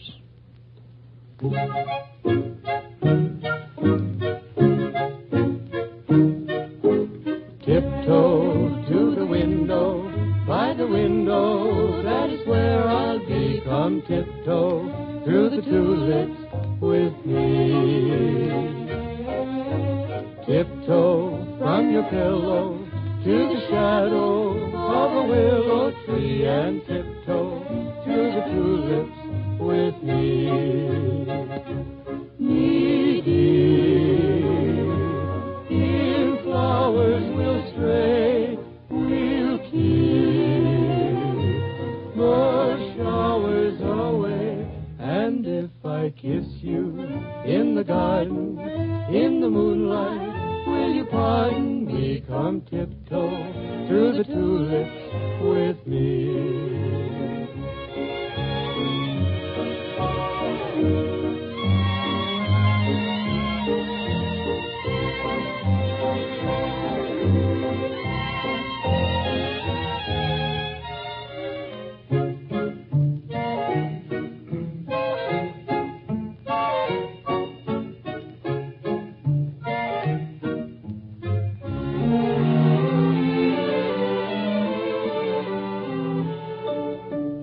Tiptoe through the window, by the window, that is where I'll be. Come tiptoe through the tulips with me. Tiptoe from your pillow to the shadow of a willow tree, and tiptoe through the tulips with me.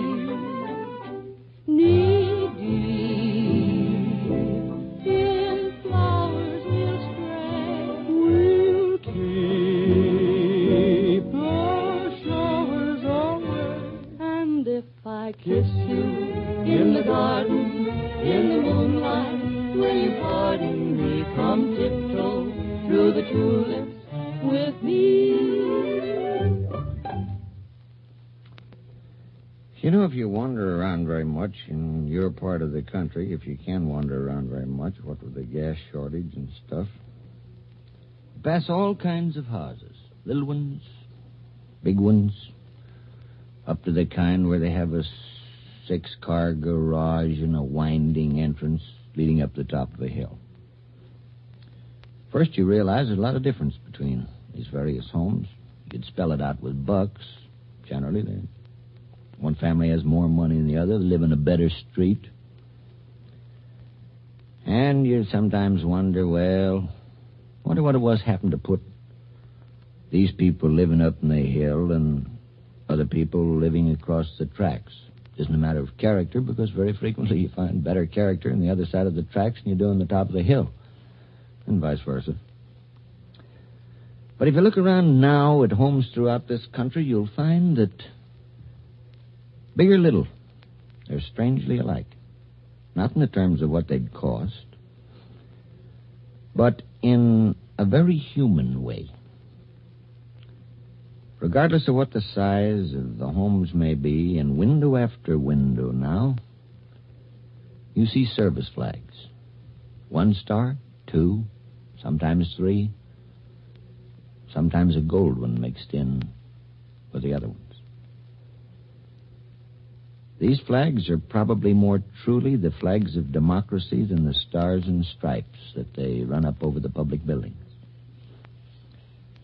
Because, like our national flag, they are expressive of national aims, ideas, and solidarity. But they have an added quality, a very highly personal quality. To every family that has one of these flags in the window, and it doesn't matter what kind of a house that flag's up in, rich or poor, black or white, Jew, Gentile, whatever their belief may be, the folks in the big house and the folks in the little house that fly one of these flags can readily understand one another because they have a common purpose, a common faith, a common prayer, which maybe they didn't have before. The guy with a lot of money that's retired, the doctor with the lush practice, and the fellow that swings a pick or works in a nice, cool sewer. They're all thinking the same thoughts about their sons, feeling the same hopes, making the same prayers, and working for the same thing. The woman who has the big house in the hill and the housewife and the little one, lives have been very different up till now. They're not so different anymore. Not in the thing that matters most to them. They're both watching that mailbox. They're both listening for the postman's whistle. When they get a letter from the kid, there's the same combined fear and uplift. They both know what it means to wait for a letter that's slow in coming. And they're writing the same kind of letters. Family news, and pictures of the relatives, and a little bit of local gossip, and maybe a snapshot, clipping from the local paper, or a cartoon or joke that'll be good for a chuckle with the boys. They're both making the favorite kind of cookies, and they're both smiling with maybe an occasional teardrop as they do it. Both these women now know what it means when the kid gets home on leave. Very precious hours and very short ones. And when they see some other boy go up to some other woman's door, or walking with his mother or his sweetheart or his sister or his wife, they're glad for her. It creates a closer bond. They know how she feels, how the boy feels. It's the next best thing to having your own kid come home. Practically all of them, the mothers and the wives and the sisters and sweethearts of these men, are meeting together now on a plane that they've never met before. Clothes and what you've got don't mean so much difference. You can't use your car anyway. If you're serving in the Red Cross, you find out that those are nice people, too. Some of the silly barriers of social rating go down. And democracy, some way or other, becomes more alive. That's a good thing. The donation that the millionaire makes to the blood bank, the one made by a guy that never saw a butler except in the movies, they both save a life equally well. They all carry pictures of the kid and talk about the fact that he got his corporal's stripes. They're proud of him, and they listen and understand when the other fellow does the same thing. This common understanding, this unanimity of purpose, it isn't the stars and stripes. It's the national flag, beautiful as that flag is, and as much as we revere it for everything that it symbolizes, it isn't that flag that's done it. It's that service flag. Service flag in the window. Those people don't have to be told there's a war on. They know. They aren't theorizing about democracy. They're living it. And they're fighting to keep it because they're fighting alongside of that boy. They may not, or they may understand or subscribe to world courts and this or that vast world war plan, but they do understand what's going on in their own and their neighbor's heart because of a star in the window. Which is why I believe that these service flags are, of all emblems, most truly the emblem of democracy. Phil has a little song fits in right here. It's called Boy of Mine.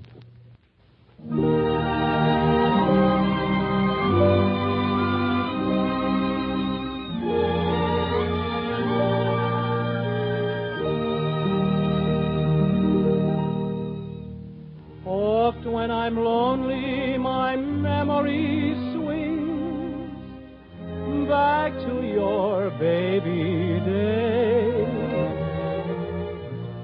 feeling the joy that a baby brings out of God's wondrous ways, seeming to hear the first prayer that you said, longing to tuck you in bed.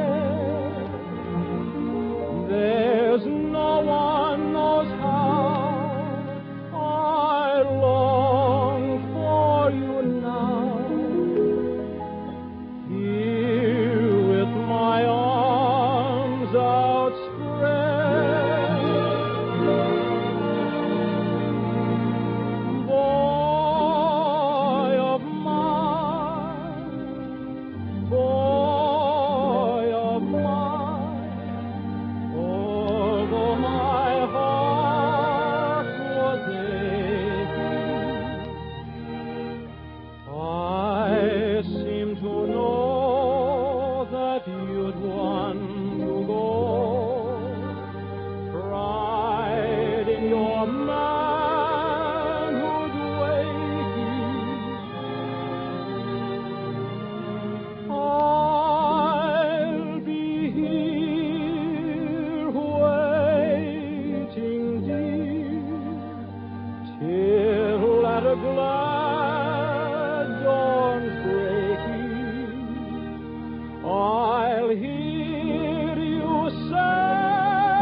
supposed to say something about women's clothes. All I ever did much was pan them. And I am not going to turn into any fashion advisor. Nothing about it. But what I'm trying to get at is the government is trying to stop unnecessary waste in the purchase of clothing. They don't want you to buy a lot of things you don't need. They want you to buy stuff that will last, that's appropriate, and they want you to take care of what you have. I bet there are more clothes closets in this country that haven't been gone through and cleaned out and aired and demothed and stuff brushed, making my own now, than a few. There's enough waste material in there to equip a small-sized army, including wax waves and spars, in men or women alike. Some of it's good material that with a little patching up would do for a long time. And, being overdressed today is not the symbol of your prosperity as much as it's a symbol of your stupidity and your cupidity. You're fudging on the deal. The best-dressed man in this country today or out of it is the man in uniform and the woman. And when you just haven't a stitch to wear, you might think about the whack, for example. When she enlists, she's given 3 skirts, 5 shirts, 1 blouse or jacket, and 2 winter uniforms. Well, a few trimmings. But not too many of those, either. And that's the outfit. Take a look at them and see if you know a smarter-dressed group than they in the country. They look but good. Because why? Because they take care of those clothes. Now, I can't be the sergeant that would come out and eat your ear off for having a grease spot on your uniform or your blouse or your jacket, your skirt, because you're not in line to have a sergeant do that. If you were, though, it'd last a lot longer. You could get by on that same equipment easily, and practically every one of you have that much or more. Now, if you haven't, then this doesn't go for you. But for the ones of you who have, if you exercise the same care in cleaning and pressing and not waiting till it got so dirty that you practically had to ruin it in order to get it clean, but in cleaning and pressing and taking care of your clothes, you, too, would be one of the best-dressed women in America, and the money that you waste in excess clothing could go to buy a war bond. Well, here's Hannah and Diana, the West and Est and you.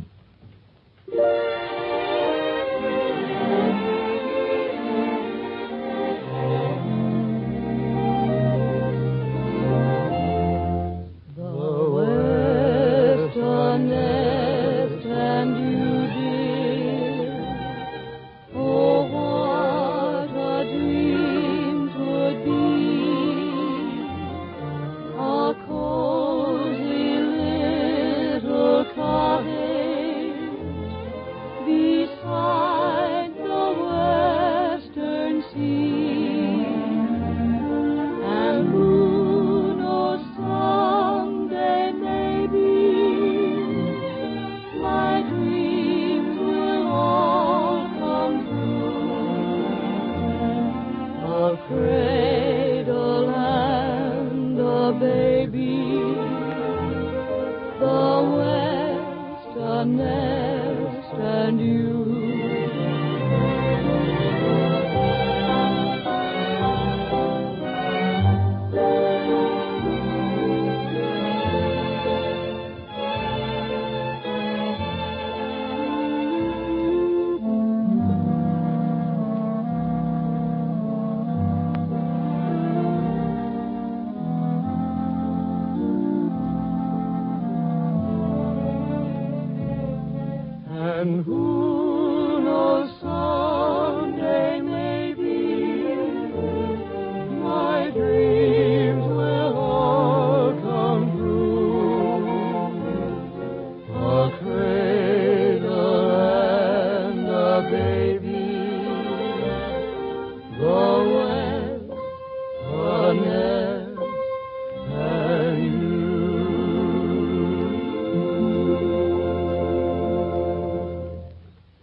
I've been kind of studying on an idea.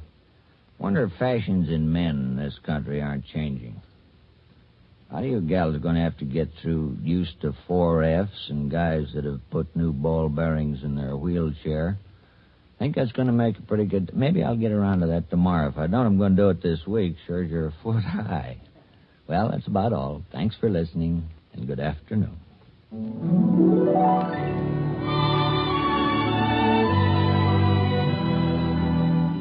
Tomorrow at this time, the Owens, Illinois Glass Company will present another program with Mrs. America's favorite radio visitor, Fletcher Wiley. There's a great deal of American blood being spilled on the continent of Europe. That blood, like any other vital necessity of war, must be replaced. It can only be replaced by you. The blood our boys are losing is being lost in pain and suffering. And the blood you're asked to supply to replace that loss will cost you no pain, no suffering. In fact, will cost you absolutely nothing but a couple of hours of your time. And your blood donation will lessen the suffering and, in many instances, will mean the difference between life and death to a fighting man at the battlefront. Call your Red Cross Blood Bank and make an appointment. Now, make that a must for this week.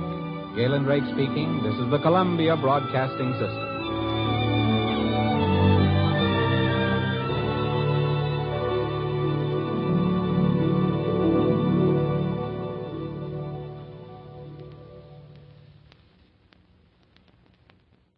Boys, I wish you could be with me right now. But this is so nice, it must be illegal. So take it easy. I'll tell you about it.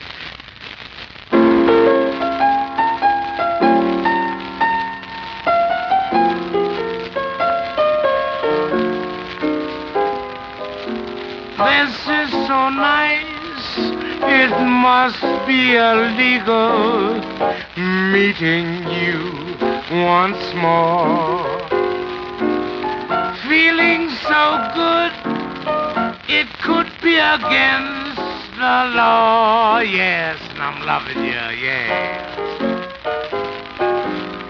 This is an age that curbs all our pleasures. Who knows what's in store? This is so nice, there must be a hidden flaw. F-L-E-W, yeah. You're so broad of shoulder, I know I'm young and older. All those dames fall in flocks. Noting your attractions, Congress may take actions and keep you underground at Fort Knox.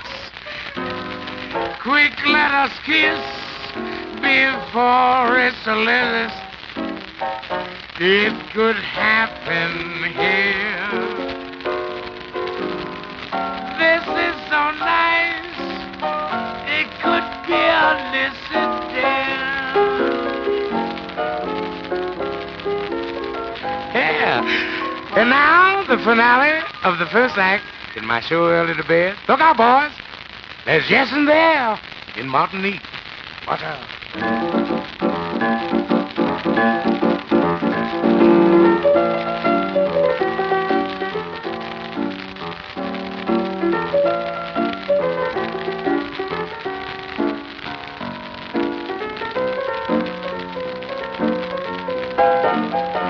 Hasta mañana.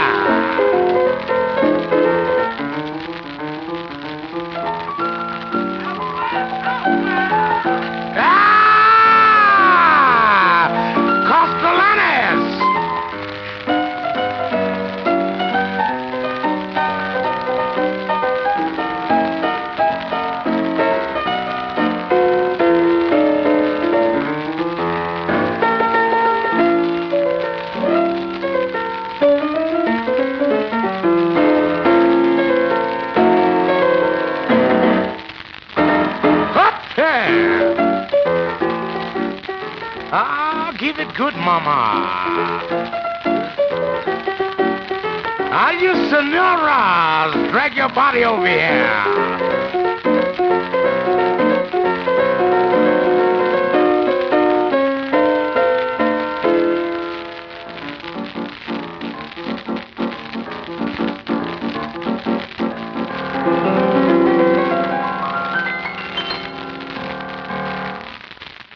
And now, Vincent Yeoman's Hallelujah, and don't fall off now, it's from the deck.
Now, here's some water jive. Look out.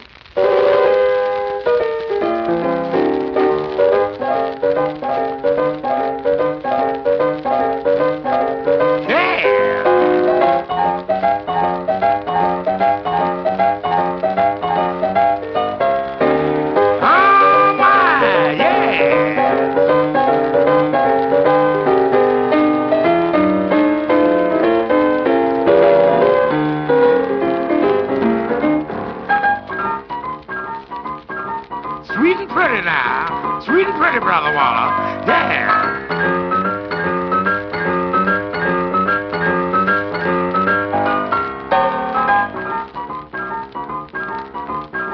Oh, this beat disc is killing me.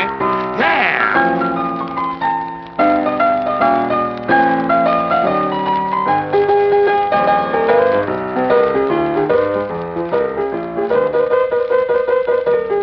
That's some more mess. Yeah.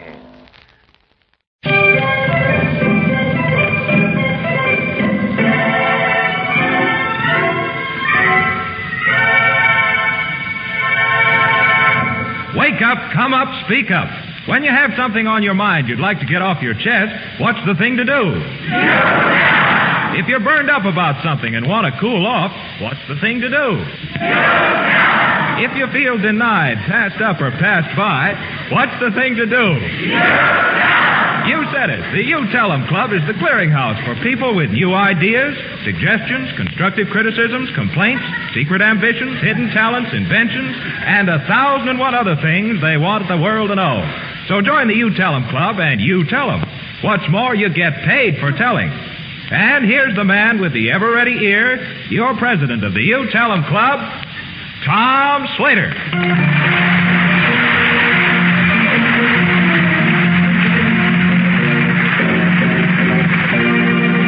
Thank you, George Willard, and good evening, members. Well, tonight we meet and admit a very interesting group of new members, so let's get going without any ado. And our first new member, George, Our first new member, Tom, is Mrs. Marcia Brown, who is quite provoked about something. Mr. Slater, meet Mrs. Brown. I'm kind of afraid if she's provoked, but I'll step up at her. She's littler than I am. How do you do, Mrs. Brown? How do you do? That's pretty, isn't it? Where are you from, Mrs. Brown? Flatbush. Flatbush. All right. Now, there's nothing funny about Flatbush. Don't get out there in her territory. What do you do out in Flatbush? I'm a housewife. Is that a hard job? I'll say. You say. That's what my wife says, too. But she's always so rested. I understand you're provoked about something, Mrs. Brown. I certainly am. The way you said that, I believe you. All right, go ahead, Mrs. Brown. You tell him. What is it? Well, a few weeks ago, I heard a man on this program complain about noisy neighbors. That's right. He was Mr. Henderson, formerly of... Somebody back there agrees with him. You can come up later and tell us about your neighborhoods. He's Mr. Henderson, formerly of Marblehead, Massachusetts. And I'd like, incidentally, pardon me a minute, Miss Brown, I'd like Mr. Henderson to know that we received a letter from one of our listeners, Mr. Frank Morse. We got a letter on the program, made us very happy. Mr. Morse, once of Marblehead, now West Roxbury, Massachusetts, suggests that Mr. Henderson move back to his hometown where it's very peaceful and quiet. If he didn't like the noise. You'll pardon the interruption, Miss Brown. Oh, that's all right. I've got plenty of time. Oh, that's good. Well, just call up the studio there. Tell them in master control. We're in no hurry. We're going to stay on the air. All right. What were you saying now, Miss Brown? I was saying, I heard this Mr. Marblehead on your program. Henderson. Mr. Henderson, not a Marblehead. Oh, excuse me. That's perfect. All right. Just compose yourself, Mrs. Brown. My husband said I'd make a darn fool of myself on the radio. But you're not, Mrs. Brown. I've seen much worse. Did Mr. Henderson inspire you to join the You Tell 'Em Club when he complained about noisy neighbors? I'll say, because I've got something to say about neighbors myself. Now, be very careful what you say here on the radio. You mean noisy neighbors? No, untidy and careless neighbors. Untidy. That's a pity. Tell us about them, Mrs. Brown. Well, you see, I live on the second floor of an apartment house. Yes? And how would you like for people upstairs to shake their rugs out the windows right into your dining room? I wouldn't like that at all. I'll say. And they water their flowers so the water splashes right down on the windows that have just been cleaned. I wouldn't like that either. And they put a wet mop out the window to dry. They do that, Mrs. Brown? I'll say. And cigarette butts. And some of them are lit, too, and that's dangerous. Yeah, I'll say. I'll say. And every time I go to the incinerator, it's stuffed full with somebody's rubbish, what they're too lazy to push down, and there's no room for mine. No room for your rubbish, huh? No. And that reminds me of my husband. The rubbish reminds you of your husband? No, Don't let him hear you. He says if there's no room for my rubbish, I should throw it right down on the floor by the incinerator. Just like that. And do you? No, I push the other people down. You push the people down the incinerator? No, I mean the other people's rubbish. I thought that's what you meant, Miss Brown. You look like a nice lady. Have you complained to your landlord? Who knows who's the landlord? It's an incorporation. It's an incorporation. I told the man what collects the rent. Oh, the renting agent? Yes, it goes in one year and out the other. Well, what do you think that our little You Tell 'em Club can do about it? Well, that's what I'd like to know. Maybe I'm just wasting my breath. Not at all, Mrs. Brown. Never waste your breath. I'm the only one that does that on this show. When we read your letter, we invited the renting agent, the same gentleman who advised Mr. Henderson what to do about noisy neighbors. And here he is, Mrs. Brown, Mr. Kipple. Mr. Kipple, Mrs. Brown. Mr. Kipple, you heard Mrs. Brown's lament. As a renting agent, what can be done about it, sir? Well, you told us about this, and I had our legal department, which advises us on legal matters, draw up an answer which I deem is correct and legal. Would you go ahead and let us hear it, sir? In all metropolitan cities, you will find tenants who are slovenly housekeepers and do the things this lady mentioned. Now, renting agents are representatives of landlords and not law-enforcing officers. Also, they cannot go to tenants living above the complaining tenants and accuse them of the things the complaining tenant complains about. Unless the complaining tenant stands ready with conclusive proof of complaint that anyone or more tenants living above him or her are guilty of the complaint she or he complains about, upon which they will be served with a summons of complaint. He got that all out. I think that is That's a very fancy thing, Mr. Kipple. What do you think of that, Mrs. Brown? Not much. Who's got time to stand all day long looking up to see who's shaking rugs or throwing things out the windows of which I am complaining? Well, by the same token, you don't expect us to stand there and watch them, do you? Well, just the same, it should be stopped. Well, you don't expect us to go in and board up windows or maybe get a net for butts or get a sponge for the water that drips, do you? You fellas always manages to be around on the first of the month. After all, when a tenant has to pay That'll the do, rent. Mr. Kip. Let's not get into a controversy. The You Tell 'em Club isn't a mediation board, sir. It's just a place to let off steam, and the steam's been getting off here. You did, Mrs. Brown, and honestly, don't you feel better? Well, I guess I do. Yeah, of course you do, with all that steam going. Here's your $5 and more stamp, and thanks for being with us. And here's a little gift for you, Mr. Kipple, a box of cigars. Oh, thank you. That's all right. I have a way for Mrs. Brown to get rid of that complaint. If she wants to get rid of those people above her, she can remedy that. How's that, Mr. Kipple? Move to the top floor. Elevating, Mr. Kipple, elevating.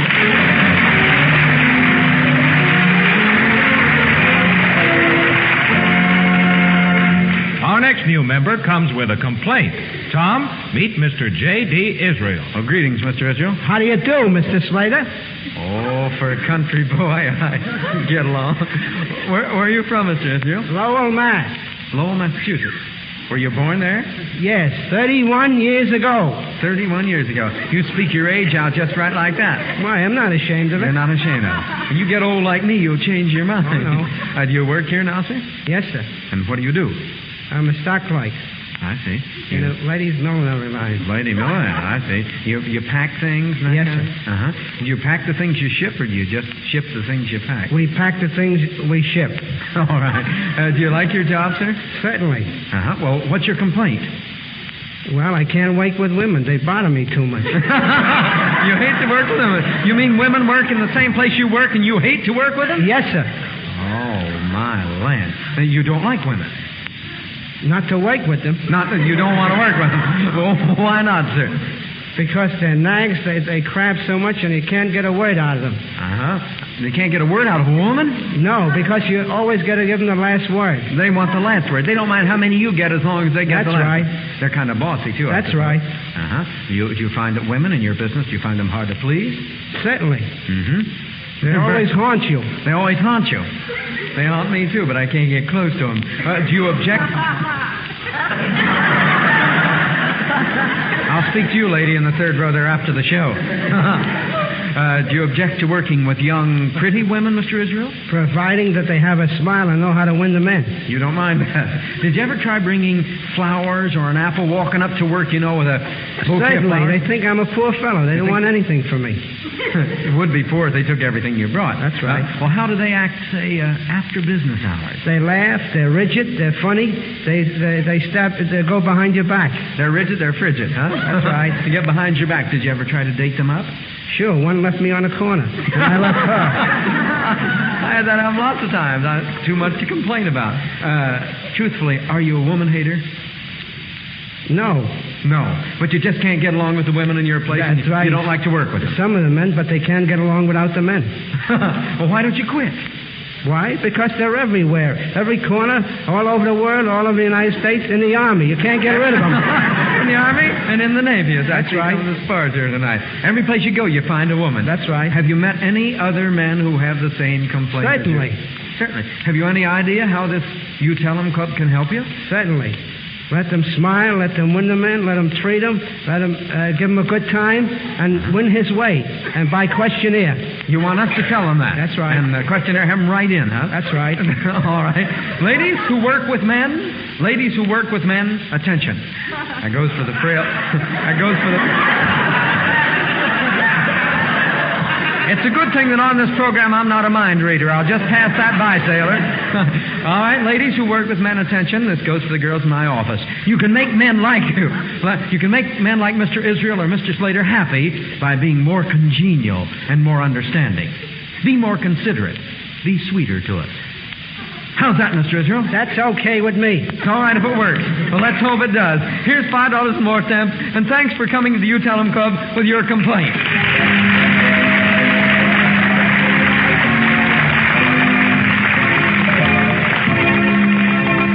Our next new member comes with a message for the You Tell 'Em Club, Tom.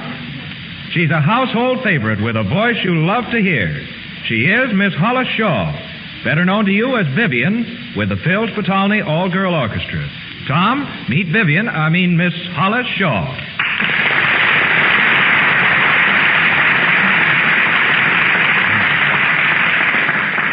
They asked me to meet her, and they call this work. I'll refund my check, or buy a war bond with it. Shall I say hello, Vivian, or hello, Hollis? Now, Tom, you don't want me to answer that right here. Because I'm on the air every Sunday night, and... I won't ask you where. Where's the hometown, Vivian? California. And how long have you been Vivian? Well, I've been Vivian for about 3 years now. Mm-hmm. Hollis, I always envied your boss. Well, why? 30 girls and only one man? Why? What a job. Well, you're married, aren't you? Wouldn't do you any good. People tell too many things. How long have you been singing, Vivian? Oh, I think as long as I can remember. Mm-hmm. What type of things do you like to sing best?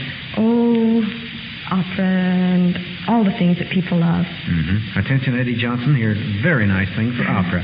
What's your message here tonight? Ladies and gentlemen, the invasion is on. Next on the timetable of the United Nations offensive strategy are the Axis continental defenses and Japan's fortified positions in the Pacific. To America's fighting forces, this means attack by land, by sea, and by air. And to all of us at home, it means join the attack with everything we've got, digging deeper into our wages and our savings to buy invasion bonds. The least we can do is to prove to our fighting men that we are behind them, that we are willing to match every sacrifice that they are making by buying war bonds. Our armed forces invasion morale is high, and we must prove our invasion morale is as high as theirs. We can by buying war bonds. I often feel sorry, as I expect you do, that memory is so short. But there are some memories which stay with us all our lives, because they are far too vivid and personal ever to be forgotten. And so I suppose we've all got some personal memories of the Battle of Britain. Perhaps we live again some incident of great danger, or some moment of personal triumph over tremendous odds. Or we see again the first air battles over London and the mighty barrage going into action in daylight, or the grotesque sight of a great city burning. Or perhaps it's just a picture of white smoke trails high in the summer sky over Kent. But for my part, I remember a quiet corner of Sussex, with the long line of the Downs and the heat haze shimmering. I can picture again our hurricanes standing in the shade of tall elm trees, the spire of Chichester Cathedral, and the gleam of sunlight on Chichester Harbour. I remember the sudden release from tension and the comfortable feeling of content and achievement when we flew in low from the sea, the final throwing back of the hood and the long, lazy sweep into land over the Downs, the taxiing in across the field, the cutting of the switches, and then the silence and the sudden hot smell of summer. And if the covers to the gun ports had been blown aside and the leading edge of the wings blackened with cordite, then Shorty and Joe, the fitter and rigger, would have noticed it long before you came in over the far hedge, would have come running up, eager to help you down, and by innumerable questions to share in the triumph or disappointment of their own particular kite. But whatever memory I have of those days, a telephone rings urgently and insistently in the background. That was the operations telephone in our dispersal hut, and its note meant more to us than any human voice. It came to us through the open door of the hut, over to where we lay sprawled in our shirt sleeves and May Wests in the shade of the trees. Often it interrupted a sentence which was never finished, but always it sent us scrambling to our hurricanes. Then there would be a feverish clipping on of parachute harnesses, a maddening struggle with helmet straps, a whirring of self-starters, a few staccato coughs from a protesting engine, and then a shattering roar of 12 Rolls-Royce Merlins bursting into life. And so off over the roofs of Chichester, 12 hurricanes heading out to sea over Selsey Bill. And when the telephone rang on that summer morning of the 8th of August, it seemed to us no more urgent or insistent than usual. Someone shouted across from the hut, "Scramble, patrol convoy south of Selsey Bill." And the girls on the YMCA van under the trees must have thought, there they go again, but they'll be back in a few minutes to finish their donuts and cocoa. It certainly didn't occur to them that in a few minutes those 12 hurricanes, rapidly disappearing out to sea, would be facing the onslaught of an aerial armada. And the thought certainly didn't occur to us. Far below, the little ships, the same little ships we patrolled so often, crawled on towards the west in two long lines. Some of the ships were flying balloons, and they glistened white in the sunlight. To the north, the Sussex coast stretched from Beachy Head, past the old familiar landmarks of Selsey Bill, the Solent, and the Isle of Wight, away to Portland Bill in the west.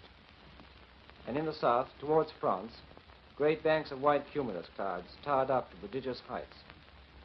And out of the south they came, heralded by a sudden sharp warning over the radio, very many bandits approaching you from the south. I suppose we all had different thoughts, but I remember thinking, as the cloud of little black dots grew steadily nearer, this is it. This is what you've been waiting for. Being struck with a strange feeling of unreality and detachment that never left me through the days that followed. I thought of my own home, only 5 minutes flying away across the Downs.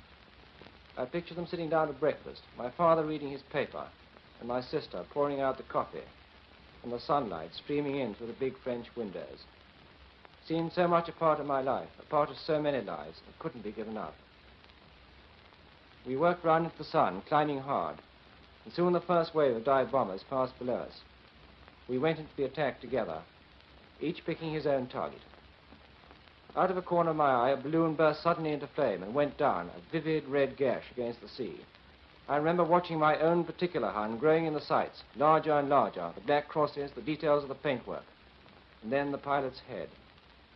I remember wondering whether he was looking at the little ships, hoping he wouldn't look round. And finally, the pressure on the gun button, the shattering vibration, and then somebody's voice very urgently over the radio, "Look out, 109s," and then the dogfight. It only lasted a few minutes, but it seemed like hours. There were glimpses of aircraft flicking past, some British and some German. A billow of white as a parachute opened out, a flash of flame as a Hun went down in flames.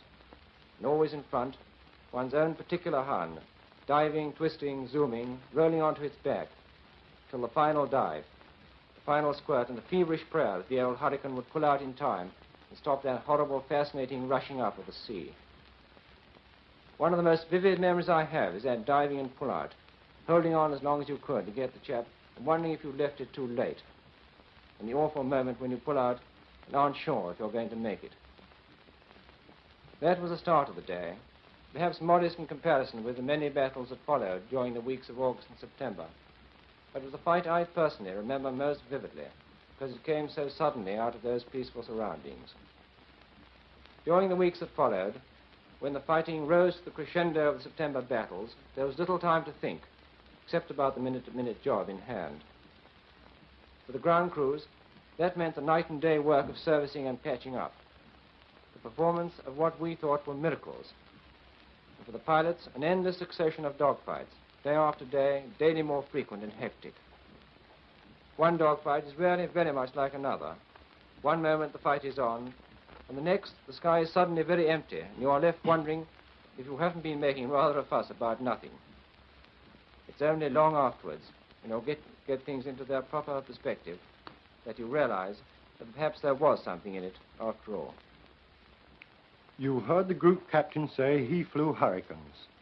Well, all the time he was fighting, I was working day and night repairing the ones that were damaged. They came in all sorts of conditions.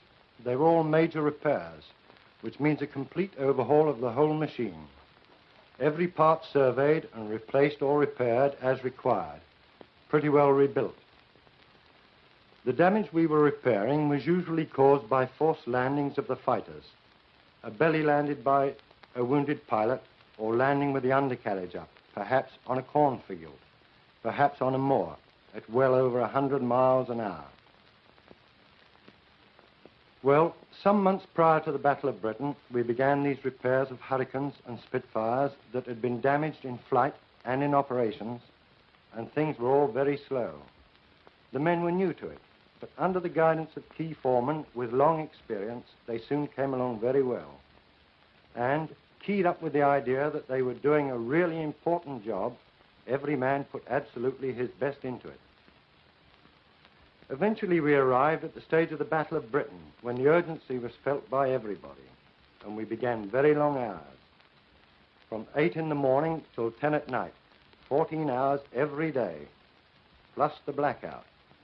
Now don't forget the blackout, not just from sunset to sunrise, but all day long as well, through that sweltering hot summer of 1940. Artificial light and none too good ventilation all round the clock. If the Royal Air Force spent its blood, we had the toil and the sweat, bags of it. In fact, the long, hard slog became such a sameness that nobody seemed to be sure what day it was, except when it came to Friday. They knew that all right. It was payday. There, under the glaring arc lamps, were the Spitfires and the Hurricanes being repaired at the same time. And in the particular place where I was, the flight shed, one side was occupied by the Spitfires and the other by Hurricanes, rather like a hospital for aeroplanes. It was a very healthy rivalry between the two sides, and a fair amount of chipping went on. The Spitfire repairers called the Hurricanes rag dolls, and we in turn called the Spitfires salmon tins. Eventually we got to the stage where we were turning out one rag doll a day, and they reached almost one salmon tin a day. To get a Hurricane a day or a Spitfire a day repaired was good going. It was only made possible by the keenness of the men, and each team had its own job to do. We worked in teams of 4 or 5, and each team tackled each job as it came along to them with absolute keenness. I remember one Hurricane in particular which was very badly damaged. It was in such a state that it caused us some head scratching, and we wondered whether we should repair it or scrap it. However, our enthusiasm to put another aircraft back into service won the toss, and the job was put in hand. As the work progressed, we were confident that the decision to repair it had been right, and finally the aircraft was ready for test flight. When the pilot taxied back onto the tarmac, we were a little surprised, but my heavens, weren't we proud, when the pilot yelled out, "A good one," which meant that this Hurricane, L1917, had passed out ready for service on its first test flight. So that heap of scrap went back to the Battle of Britain. It was just before the battle we saw our first Hurricane fly, and later we saw our second Hurricane fly from our own airfield. It was piloted by a pilot who later took part in the Battle of Britain. And when that happened, and we found out what he'd been doing with an aircraft that we had repaired, we felt definitely that we were taking part in the battle.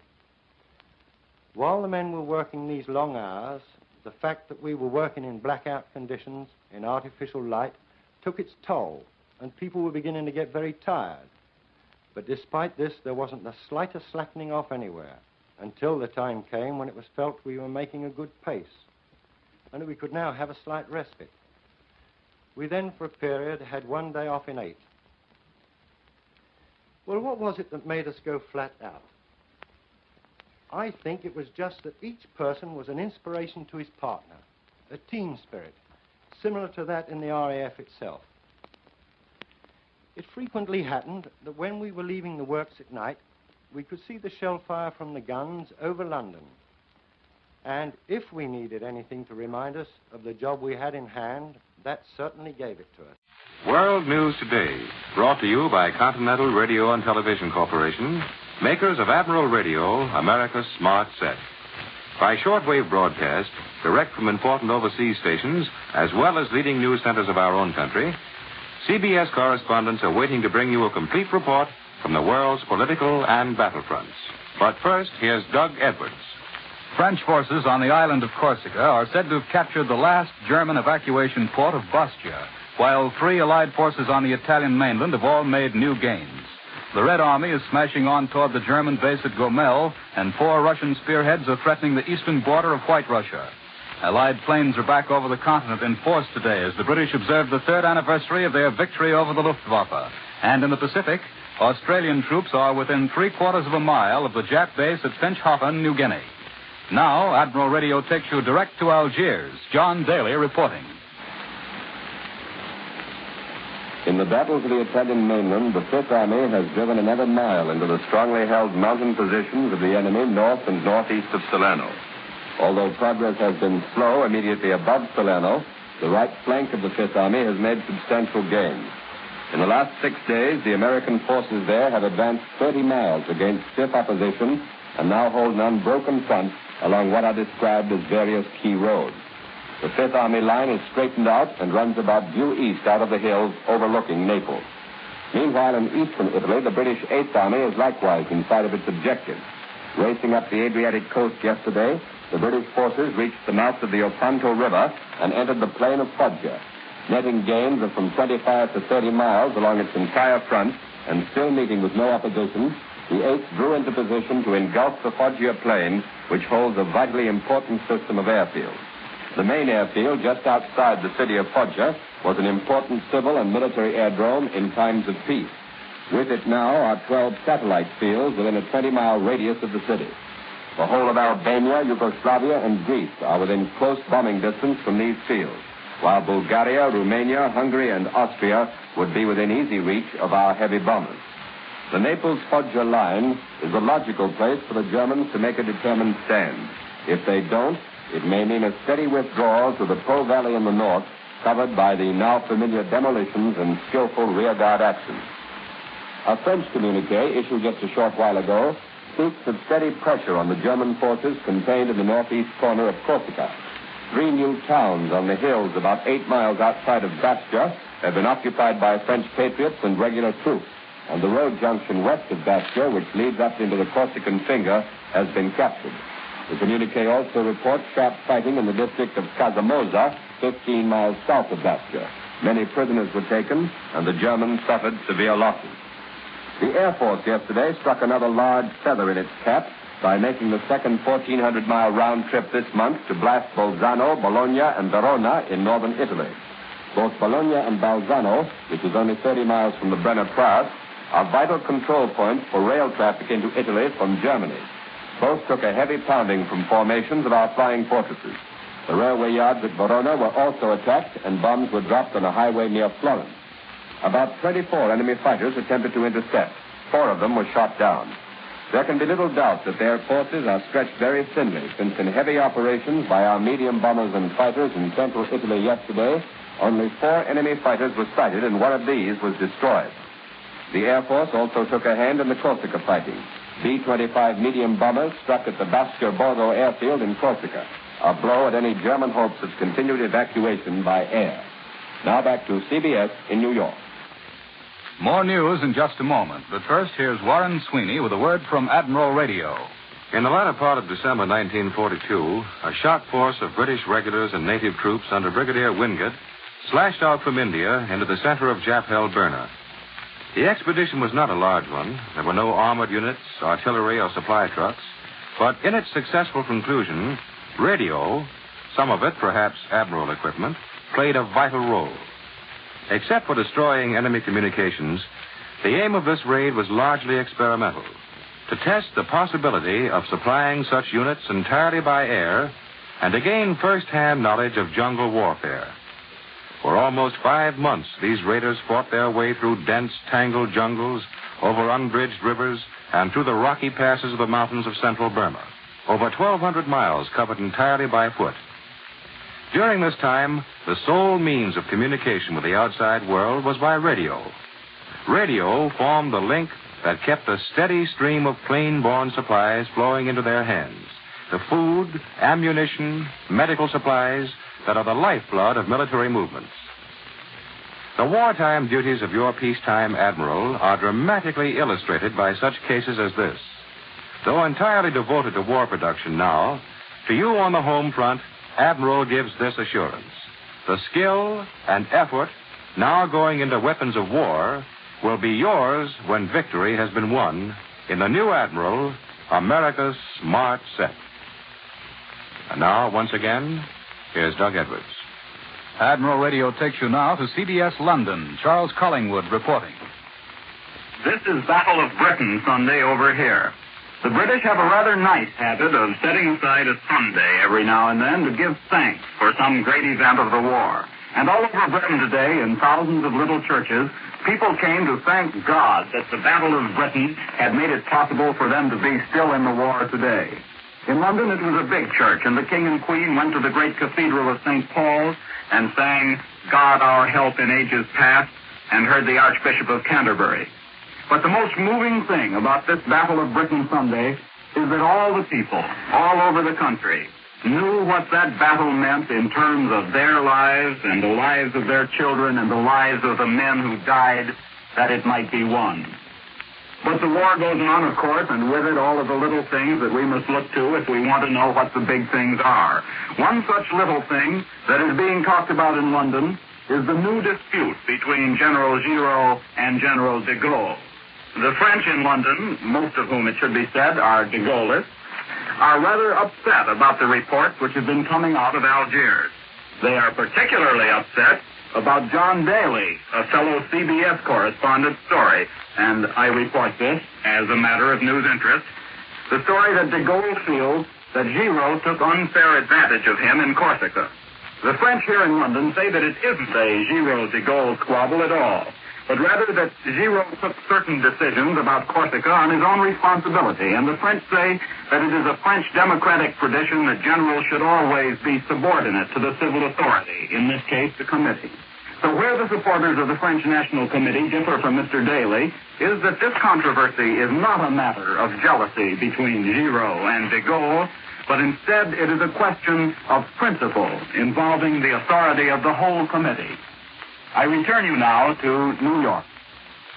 Allied planes from the Middle East Command continue to join the attack against southern Europe amidst increasing reports of imminent new landings by our troops. For a direct account, Admiral Radio takes you to CBS Cairo. James Fleming reporting. The Allied operations in the Greek and Italian islands within the Aegean Sea are continuing. But again today, we have only the news of air activity to report. Yesterday, bullfighters of the Royal Air Force attacked an enemy destroyer that had run aground at Cape Prosinisi on the southern tip of the island of Rhodes. The bullfighters scored cannon strikes on the vessel, starting small fires. The destroyer appeared to be badly damaged. On Friday night, the target was an aerodrome on Crete. RAF Hudson's and Baltimore's bombed the field at Katseli-Tediada in the interior of the island, causing fire. From these and other Allied operations in the Middle East, no Allied aircraft is missing. Some of the public pronouncements from the frightened collaborators in Hitler's satellite states are beginning to read like the memoirs of a tightrope walker. Here's the latest from Hungary. After the meeting of the Hungarian Prime Minister and Chief of Staff with Hitler, the cabinet held a meeting and issued a circular explaining what was called Hungary's position in the defense of Europe. The circular states that Hungary cannot play a positive part in case of an invasion of the Balkans because Hungary is not a Balkan state. Then it goes on to deny that Hungary has sent troops into the Balkans. Finally, in a kind of watered-down punchline, the statement concludes that Hungary is interested in the Balkans only as a neighbor. A nervous neighbor, they might have added. Even the Nazi-dominated Bulgarian army, on which Hitler is depending for occupation garrisons to replace Italians within the Balkans, begins to display a case of cold feet. It's reported that they've stopped at the Yugoslav border and refused to cross the frontier into Albania, despite a strong German demand that they do so. For the Bulgars, the sight of strong Allied forces just across the Adriatic in Italy is just too discouraging. This is James Fleming in Cairo, and now return you to New York. In this country, President Roosevelt has announced the appointment of a new Undersecretary of State. For this news and other developments on the home front, Admiral Radio takes you to CBS Washington. Robert Lewis reporting. President Roosevelt's appointment of Edward R. Stettinius, Jr. as the new Undersecretary of State and his establishment of a new Office of Foreign Economic Administration is being interpreted here as a move to bolster the State Department for the many post-war problems which already are developing on the international front. As Lend-Lease Administrator, Stettinius became acquainted at first hand with many of the problems confronting the various countries of the United Nations. And in both that capacity and in his former position as Chairman of the Board of the United States Steel Corporation, he was in a position to know his own country's needs and aims. In Congress, his confirmation seems assured. Both Democratic and Republican members of the Senate Foreign Relations Committee have said that his appointment will be well received.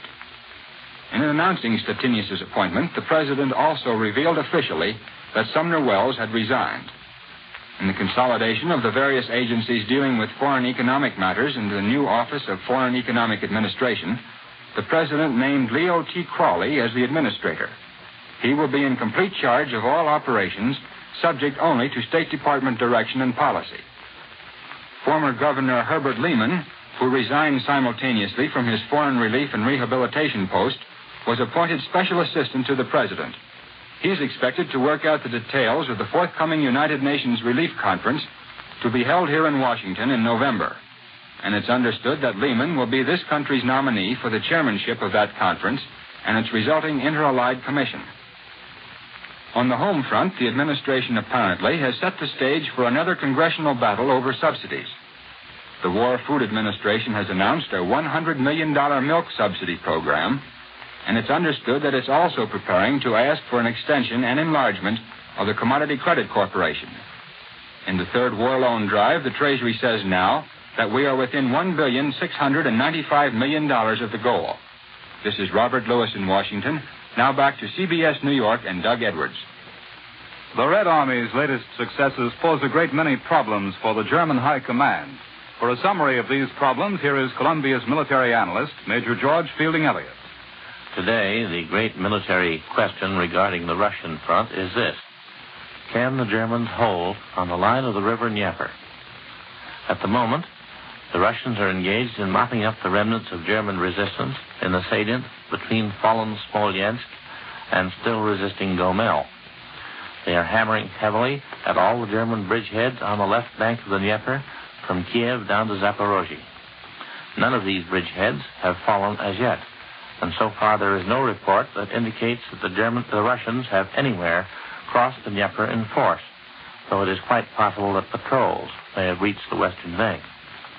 West and southwest of Smolensk, the Russians are driving for the vital railway junctions of Vitebsk, strategic pivot of the German northern front, Orsha, main supply base for that front, and Mohilev. Farther south, Gomel is threatened, and below that, the Russians are in the eastern suburbs of Kiev itself. German resistance seems to be stiffening all along the southern part of the front. For example, the Russians have not yet reported the cutting of the Crimean Railway in the Melitopol area, though 3 days ago they were reported within 5 miles of the town of Melitopol. We must keep in mind the increasing difficulties of the Russians in the matter of supplies. They have wrought veritable miracles so far in maintaining their advance so far from their railheads. They cannot do so indefinitely without a pause to enable their railway engineers to catch up with them and to reconstitute their forward depots.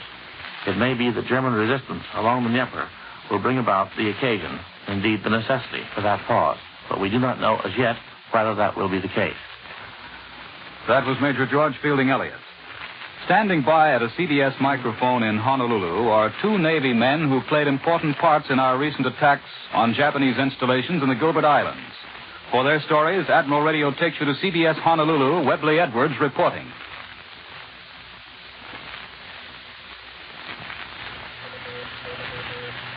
A week ago, vigorous attacks by our carrier aircraft and land-based Army and Navy planes were made on the Japanese-held Gilbert Islands and Nauru. Just returned are Commander Leonard B. Sutherland of Fort Payne, Alabama, who commanded a carrier air group, and Lieutenant Commander Ernest M. Snowden of Beaufort, North Carolina, a dive bomber squadron commander. What was the purpose of the attack, Commander Sutherland? Following the announced policy of hitting the Jap wherever he is, wherever possible, to do him the most damage, it was an attempt to neutralize these important bases. It was also excellent training for our men for a bigger job ahead. How was it carried out? The Army hit Tarawa with B-24s Friday night from midnight to around 4:30 with 25 tons of bombs. At the same time, other 4 motor bombers, both Army and Navy of the same type, attacked Nauru with similar bomb tonnage. Next morning, our carrier bombers and fighters struck Tarawa. Some Jap fighters came up at Nauru, but none at Tarawa. However, we encountered heavy anti-aircraft fire. The fighters strafed the anti-aircraft positions and, together with the bombers, knocked out from 50 to 60%. Each bomber pilot was assigned a target on the first track. From then on until noon, they were reassigned primary targets. Or if these had been destroyed, any target of opportunity. They dropped 80 tons of bombs. My group alone used up 55,000 rounds of 50 caliber ammunition. About mid-morning, I counted 9 Jap bombers burning on the ground, and 3 more counted later. Your fighters were flying the new F-6F fighter, Commander. Yes, but we had no chance to match them up with the Zero, for none came up at Tarawa until the Second Army attacked the day after we left. They met 18 Zeros, evidently rushed in from the Marshals, and the big bombers got 6 of them while dropping 35 tons of bombs. The F-6F is a fast, rugged plane. My group had 40 planes shot up, but in the entire operation, only 4 planes, 2 dive bombers, a torpedo bomber, and a fighter were lost. None of the Army or Navy 4-motor bombers were down. The damage to the Jap base was quite heavy, 45 or 50% destroyed. What about the dive bombers, Lieutenant Commander Snowden? I saw quite a few explosions and fire start up from our bombs. The fighters are everywhere. Lay that pistol down, babe, lay that pistol down. Pistol packing mama, lay that pistol down. Oh, drinking beer in a cabaret, was I having fun? Until one night she caught me right, now I'm on the run. Oh, lay that pistol down, babe, lay that pistol down. Pistol packing mama, lay that pistol down. Oh, I see you every night, Bing, and I'll woo you every day. I'll be your regular mama, and I'll put that gun away. Oh, lay that pistol down, babe, lay that pistol down. Pistol packing mama, lay that thing down before it goes off and hurts somebody. Oh, she kicked out my windshield and she hit me over the head. She cussed and cried and said I'd lied, and she wished that I was dead. Oh, lay that pistol down, babe, lay that pistol down. Pistol packing mama, lay that pistol down with 3 tough gals. From deep down Texas way, we got no pals. They don't like the way we play. We're a rough, rootin', tootin', shootin' trio, but you ought to see my sister Cleo. She's a terror, make no error, but there ain't no laissez-faire. Here's what we tell her. Lay that pistol down, babe, lay that pistol down. Pistol backing mama, lay that pistol down.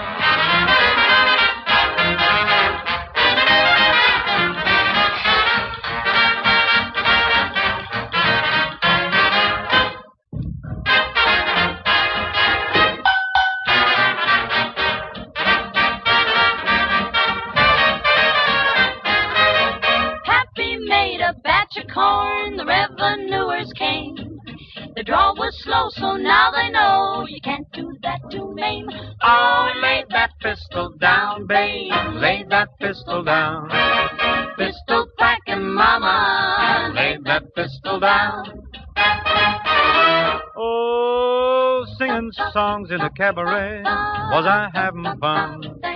Till one night it didn't seem right, now I'm on the run. Oh, lay that pistol down, babe, lay that pistol down. Pistol packing mama, lay that pistol down. Oh, pistol packing mama, lay that pistol down.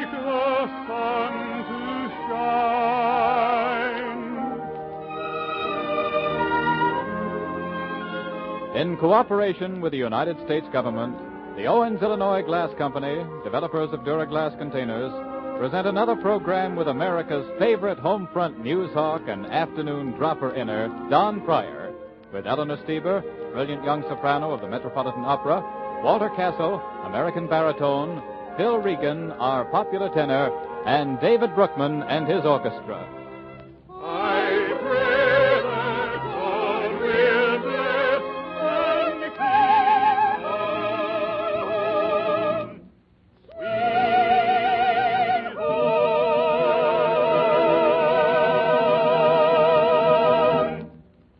You know, you can help our armies to final victory by joining the Food Fights for Freedom. And Owens, Illinois is in that fight, too. Fighting 20,000 strong, making sturdy, sanitary, featherweight Duraglass containers for the food that's going to win the war and right the peace.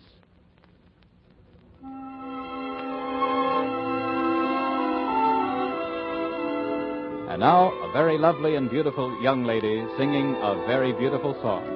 Eleanor Stieber in Summertime.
Listen now as Walter Castle sings the immortal Through the Years.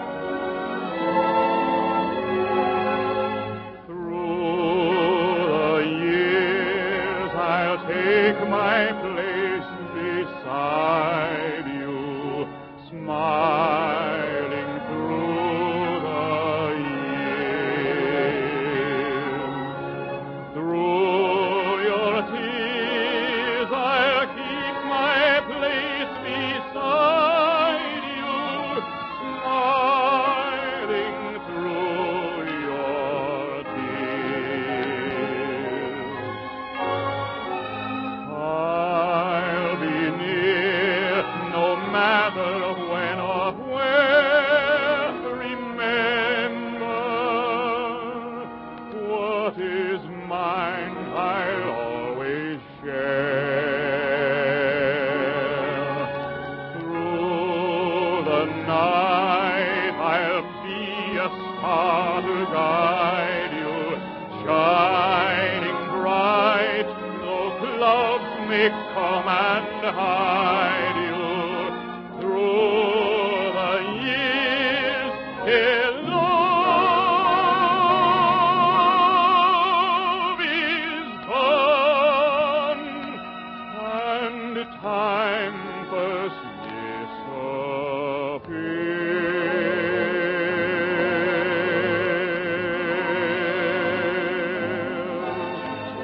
I'll come to you, smiling through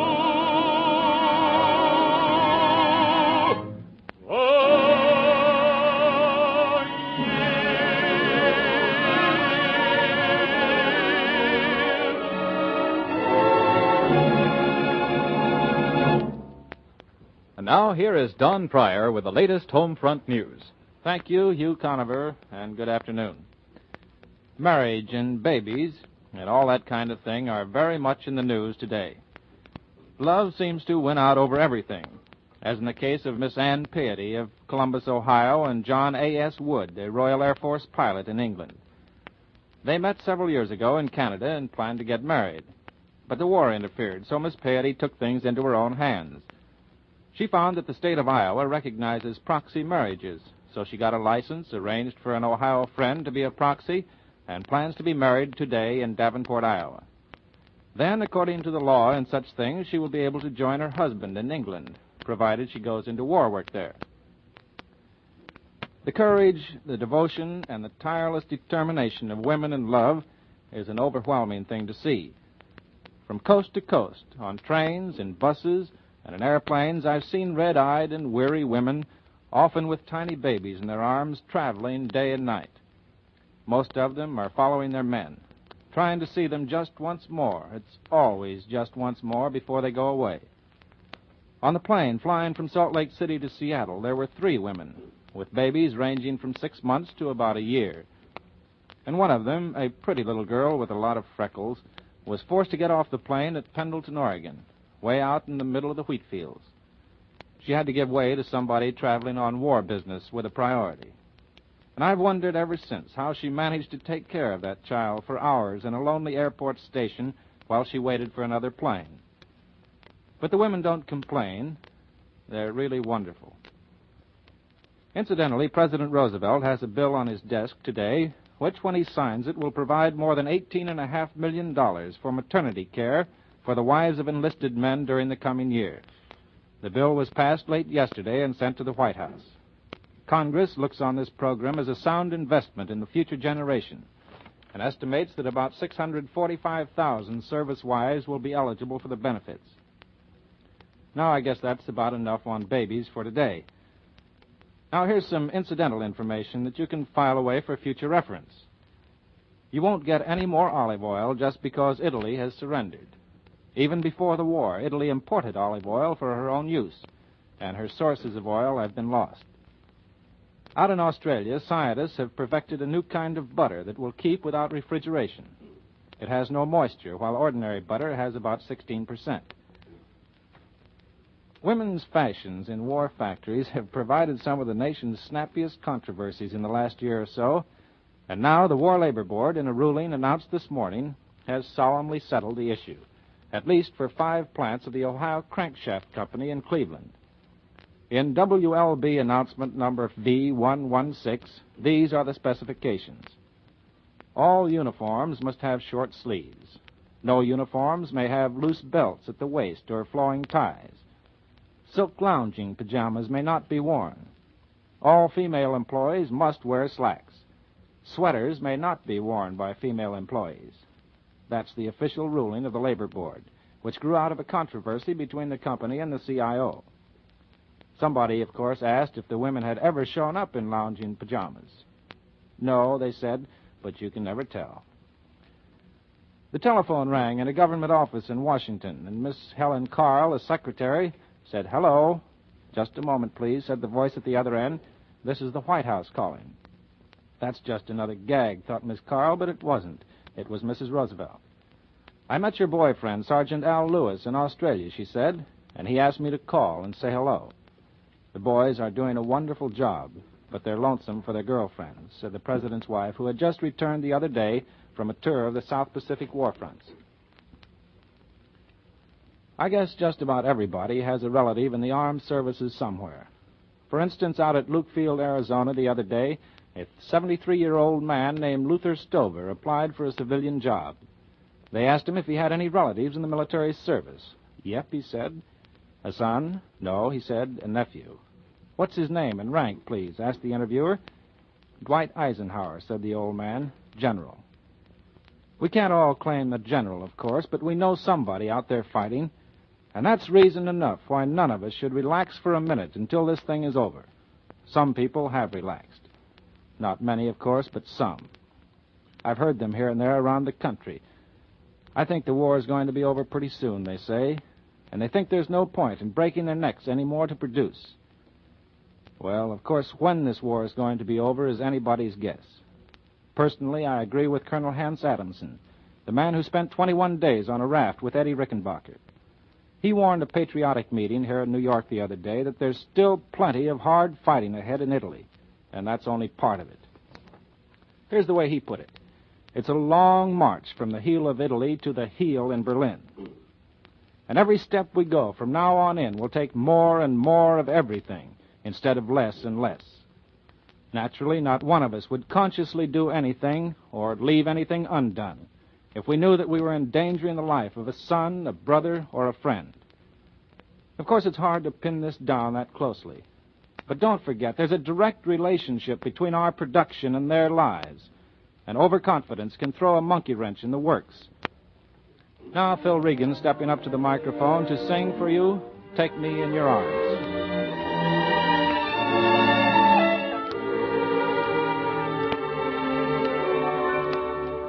Take me in your arms before you take your love away. Take me in your arms before we part. Let me thrill again to your caress of yesterday. Let me fill again my hungry heart. 1 hour of gladness that we knew in the past. 1 moment's madness, although it be the last. Hold me fast. Blind me with your charms, with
sky.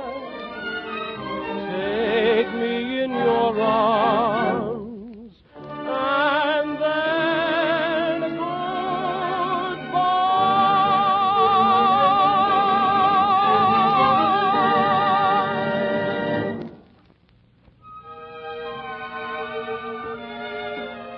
I'm sure you'll all remember a very popular song of a decade ago. Eleanor Stever sings for us the ever-lovely Alice Blue Gown. I once had a gown that was almost new. Oh, the daintiest thing, it was sweeter blue. With little forget-me-nots placed here and there. When I had it on, I walked on the air. And it wore, and it wore, and it wore, till it went, and it wasn't no more. In my sweet little Alice blue gown, when I first wandered down into town, I was both proud and shy as I felt every eye, but in every shop window I'd trip passing by. Then in manner of fashion I'd frown, and the world seemed to smile around. Till wherever I wore it, I'll always adore it. My sweet little Alice Blue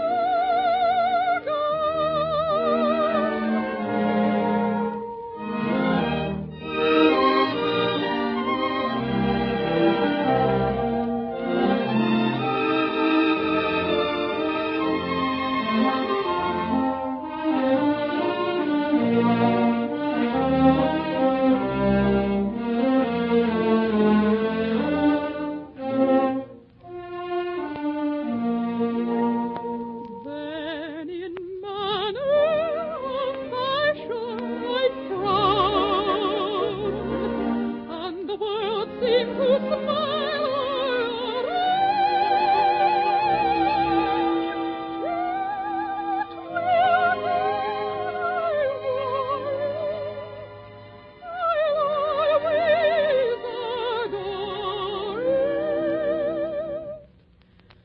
My sweet little Alice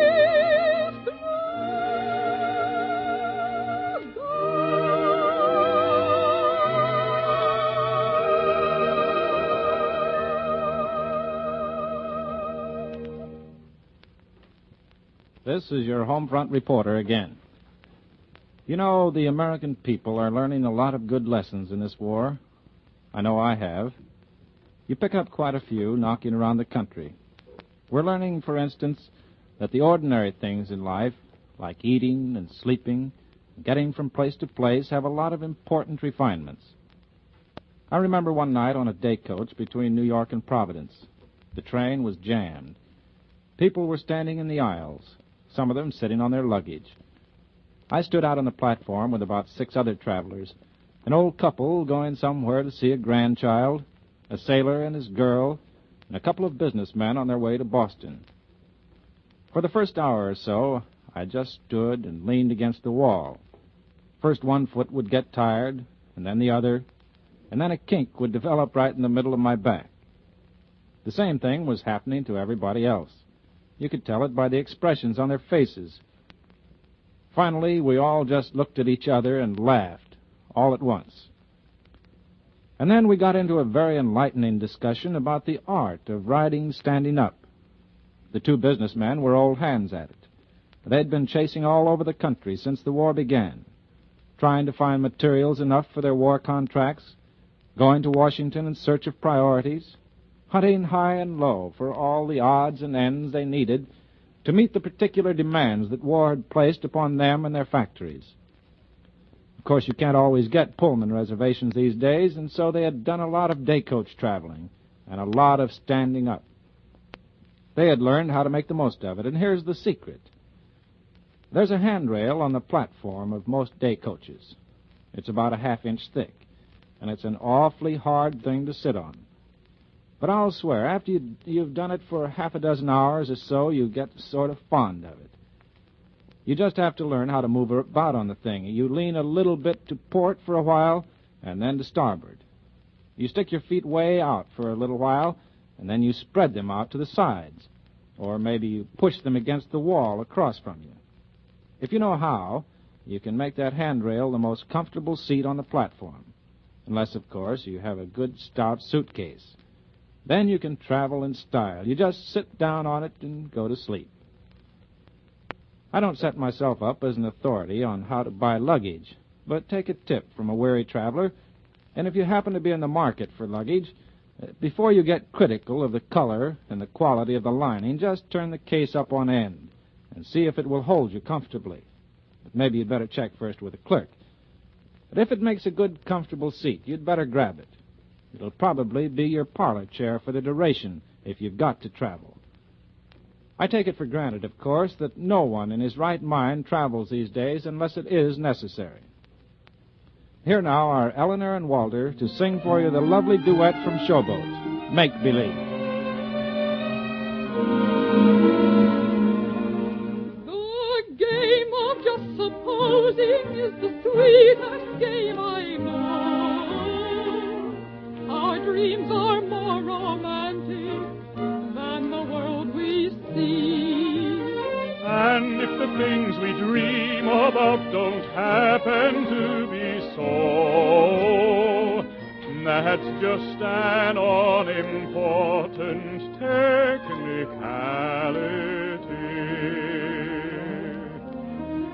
We could make believe I love you. Only make believe that you love me. Others find peace of mind in pretending. Couldn't you? Couldn't you? Couldn't we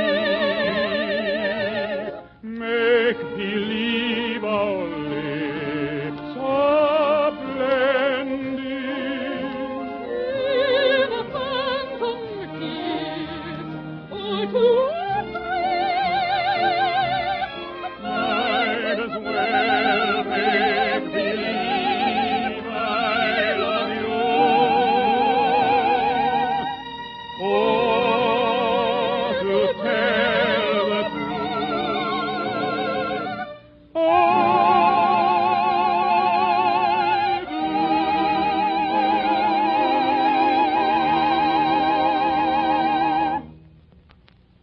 I I don't mean to be inquisitive, friends, but what are you doing with those packing cartons and wooden containers your vegetables and groceries come in? Well, just in case you're burning them up, throwing them out, or wasting them in other ways, I thought you'd like to know that those containers don't deserve and can't afford to come to such an untimely end. Not these days. They're needed on the packing line. Millions and millions of second-hand cartons are needed to pack up the food that must come daily to your local store. So please return the empties to your grocer, won't you? I know you will. Thank you.